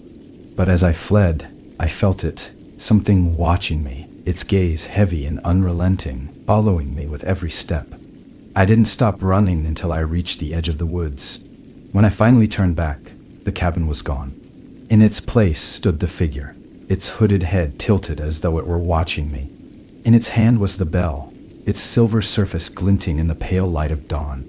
The figure raised it slowly, deliberately, and as it rang, the sound pierced through the air like a blade. The last thing I remember before everything went black was the ground rushing up to meet me and the faint echo of the bell, growing louder and louder until it drowned out everything else. The world came back to me in fragmented pieces, like shards of glass reflecting a distorted reality. The first thing I registered was the cold. It wasn't the sharp sting of winter air, but an unnatural, bone-deep chill that seemed to seep into my very soul. My fingers clawed at the snow beneath me, feeling its icy grit as I pushed myself up onto trembling knees. I was no longer at the edge of the woods. The forest surrounded me on all sides, its towering trees casting long, jagged shadows that danced across the snow, though there was no wind to move them. My breath fogged the air in short, panicked bursts, each exhale a visible reminder of the life still clinging to my body. But something about the forest felt wrong. The silence was oppressive, heavier than before, as if the entire world was holding its breath. Even the snow seemed unnaturally still, untouched, except for the trail of footprints leading away from me. Not my footprints. These were larger, heavier, and sank deeper into the snow, as if whatever made them carried a weight far greater than its size should allow. My chest tightened as my eyes followed their path, leading deeper into the woods. I didn't want to go. Every rational thought screamed at me to turn back, to run, to forget I had ever come here. But some unseen force tugged at me, compelling me to move forward. The air grew colder with each step, the temperature dropping so rapidly that frost began to form on the edges of my coat. My feet crunched through the snow, the sound magnified in the unnatural stillness, each step feeling heavier than the last. The trees loomed closer, their gnarled branches forming a canopy that blocked out what little light remained. It was as though the forest itself was closing in around me, swallowing me whole. The footprints ended abruptly at the base of an ancient oak tree. Its bark was blackened and twisted, as if it had been scorched by some otherworldly fire, and its massive roots clawed at the earth like skeletal fingers. Carved into the trunk was a symbol, a circle with jagged lines radiating outward, like a crude imitation of a snowflake. The lines seemed to pulse faintly, as if alive, and my stomach churned at the sight. A sudden noise shattered the silence, a low, guttural sound that sent a jolt of terror through me. It wasn't an animal, not anything I'd ever heard before. It was deeper, more primal, a sound that seemed to reverberate through the very ground beneath me. I turned, heart pounding, and saw it. The figure was back, standing just beyond the edge of the clearing. It was taller now, its form elongated and grotesque, the tattered remains of its coat clinging to its skeletal frame. Its hood still obscured its face, but I could feel its gaze, cold and unyielding, boring into me. In its hand it held the bell, the silver surface glinting faintly despite the dim light. It raised the bell slowly, deliberately, and the sound that followed wasn't a chime. It was a scream, high-pitched and piercing, a sound so unnatural it made my ears ache and my vision blur. I stumbled backward, my hands flying to my ears, but it didn't help. The sound was everywhere, inside me, around me, consuming everything. The ground beneath me began to crack, spider webs of black fissures spreading outward from the tree. I watched in horror as the symbol carved into its bark began to glow, its lines burning with an icy blue light. The air vibrated with energy, the scream of the bell growing louder, and I realized with dawning horror that the cracks were spreading toward me. I tried to run, but the ground gave way beneath me, and I fell into darkness. The world spun, my body weightless and tumbling through a void that had no end. The scream of the bell faded, replaced by a deafening silence that pressed down on me like a physical weight. I couldn't breathe, couldn't move, couldn't think. When I finally landed, it wasn't on snow or earth, but something soft and yielding. I opened my eyes and found myself lying in the middle of a frozen lake, the ice beneath me smooth and unbroken. The sky above was an endless expanse of gray, devoid of stars or light, and the air was still, suffocating in its quiet. I pushed myself up, my hands trembling, and saw that I was no longer alone. Surrounding the lake were figures, dozens of them, their forms identical to the one I had seen in the woods. They stood motionless at the water's edge, their hoods turned toward me, their empty faces hidden in shadow. Each one held a bell, and though they didn't move, I could feel their presence, their gaze heavy and unrelenting. The ice beneath me began to creak, the sound sharp and menacing. I looked down and saw that the cracks were back, spreading outward in a jagged web. The light from the fissures was blinding now, an otherworldly glow that seemed to pulse in time with the pounding of my heart. The figures didn't move, but the bells in their hands began to ring, their chimes overlapping in a discordant symphony that filled the air with an unbearable tension. I tried to scream, but no sound came out. The ice shattered beneath me, and I plunged into the freezing water, the cold seizing my body like a vice. I fought against the current, my limbs heavy and unresponsive, as the light from the cracks surrounded me, swallowing me whole. The last thing I saw before everything went black was the figure, standing on the edge of the lake, its hooded head tilted as though it were watching me drown. And then there was nothing. The darkness wasn't empty. It was alive, pulsating, whispering with voices that I couldn't understand yet somehow felt deep in my bones. The water was no longer freezing. It was suffocating, thick like oil, holding me in place. I tried to move, to thrash, to scream, but my limbs were leaden, and the cold that once wrapped itself around me was replaced with a numbing void. Then came the light, dim at first, like the faint flicker of a candle in an endless cavern. It pulsed, expanding and contracting with an unnatural rhythm, and with it came a sound. Not the chiming of the bells this time, but a low, guttural hum, almost melodic but sickly, wrong in a way that twisted my stomach.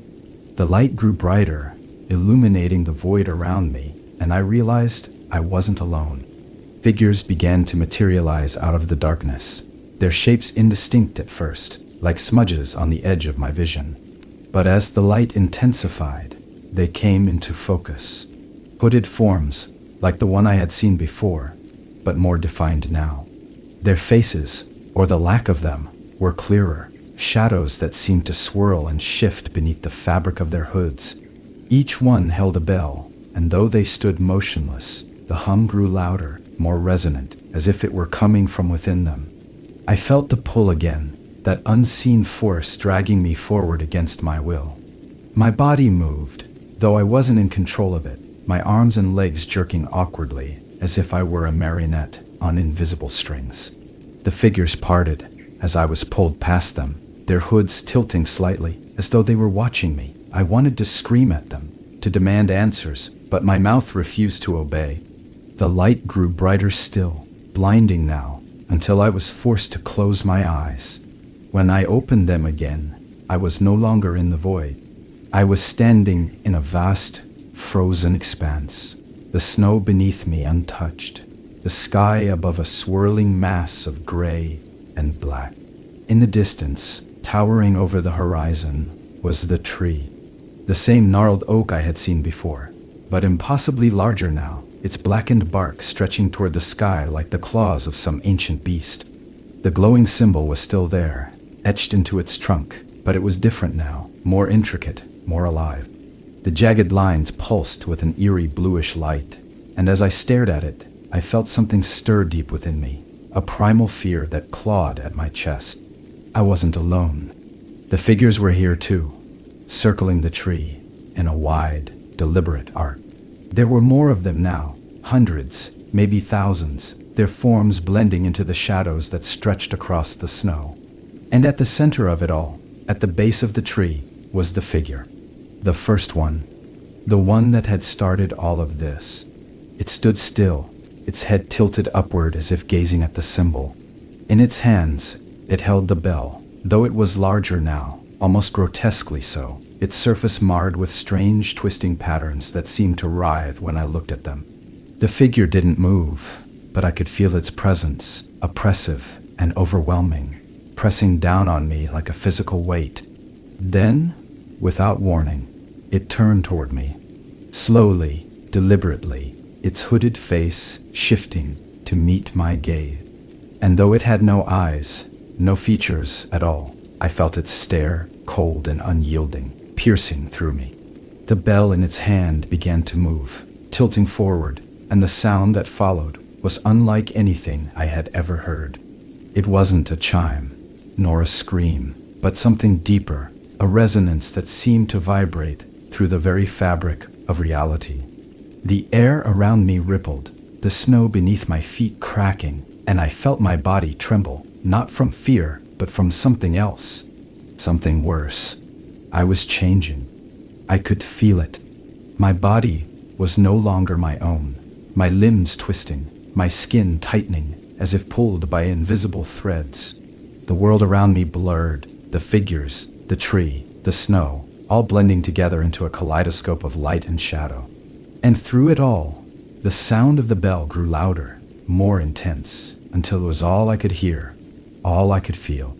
I fell to my knees, my hands clawing at the ground, at my own skin, desperate to stop the transformation that I couldn't understand but knew I couldn't escape. The light from the tree engulfed me, searing and cold, and in that moment, I knew. I knew what the figures were, what they had been all along, and I knew that I was becoming one of them. The bell rang one final time, a deafening crescendo that shattered the world around me. And then, there was silence. When I opened my eyes, I was standing at the edge of the forest, the snow untouched beneath my feet, the air still and cold. The figures were gone, the tree was gone, but I wasn't alone. In my hand, I held a bell, its surface smooth and cold, and as I lifted it, I saw the symbol etched into its side, glowing faintly in the dim light. I didn't need to ring it to know what would happen. The pull was still there, stronger now, a part of me that I couldn't deny. The forest called to me, its shadows whispering promises that I couldn't resist. And as I turned to walk back into the trees, the bell chimed softly in my hand, its sound echoing through the stillness, a harbinger of what was to come. I was no longer running from the darkness. I was a part of it,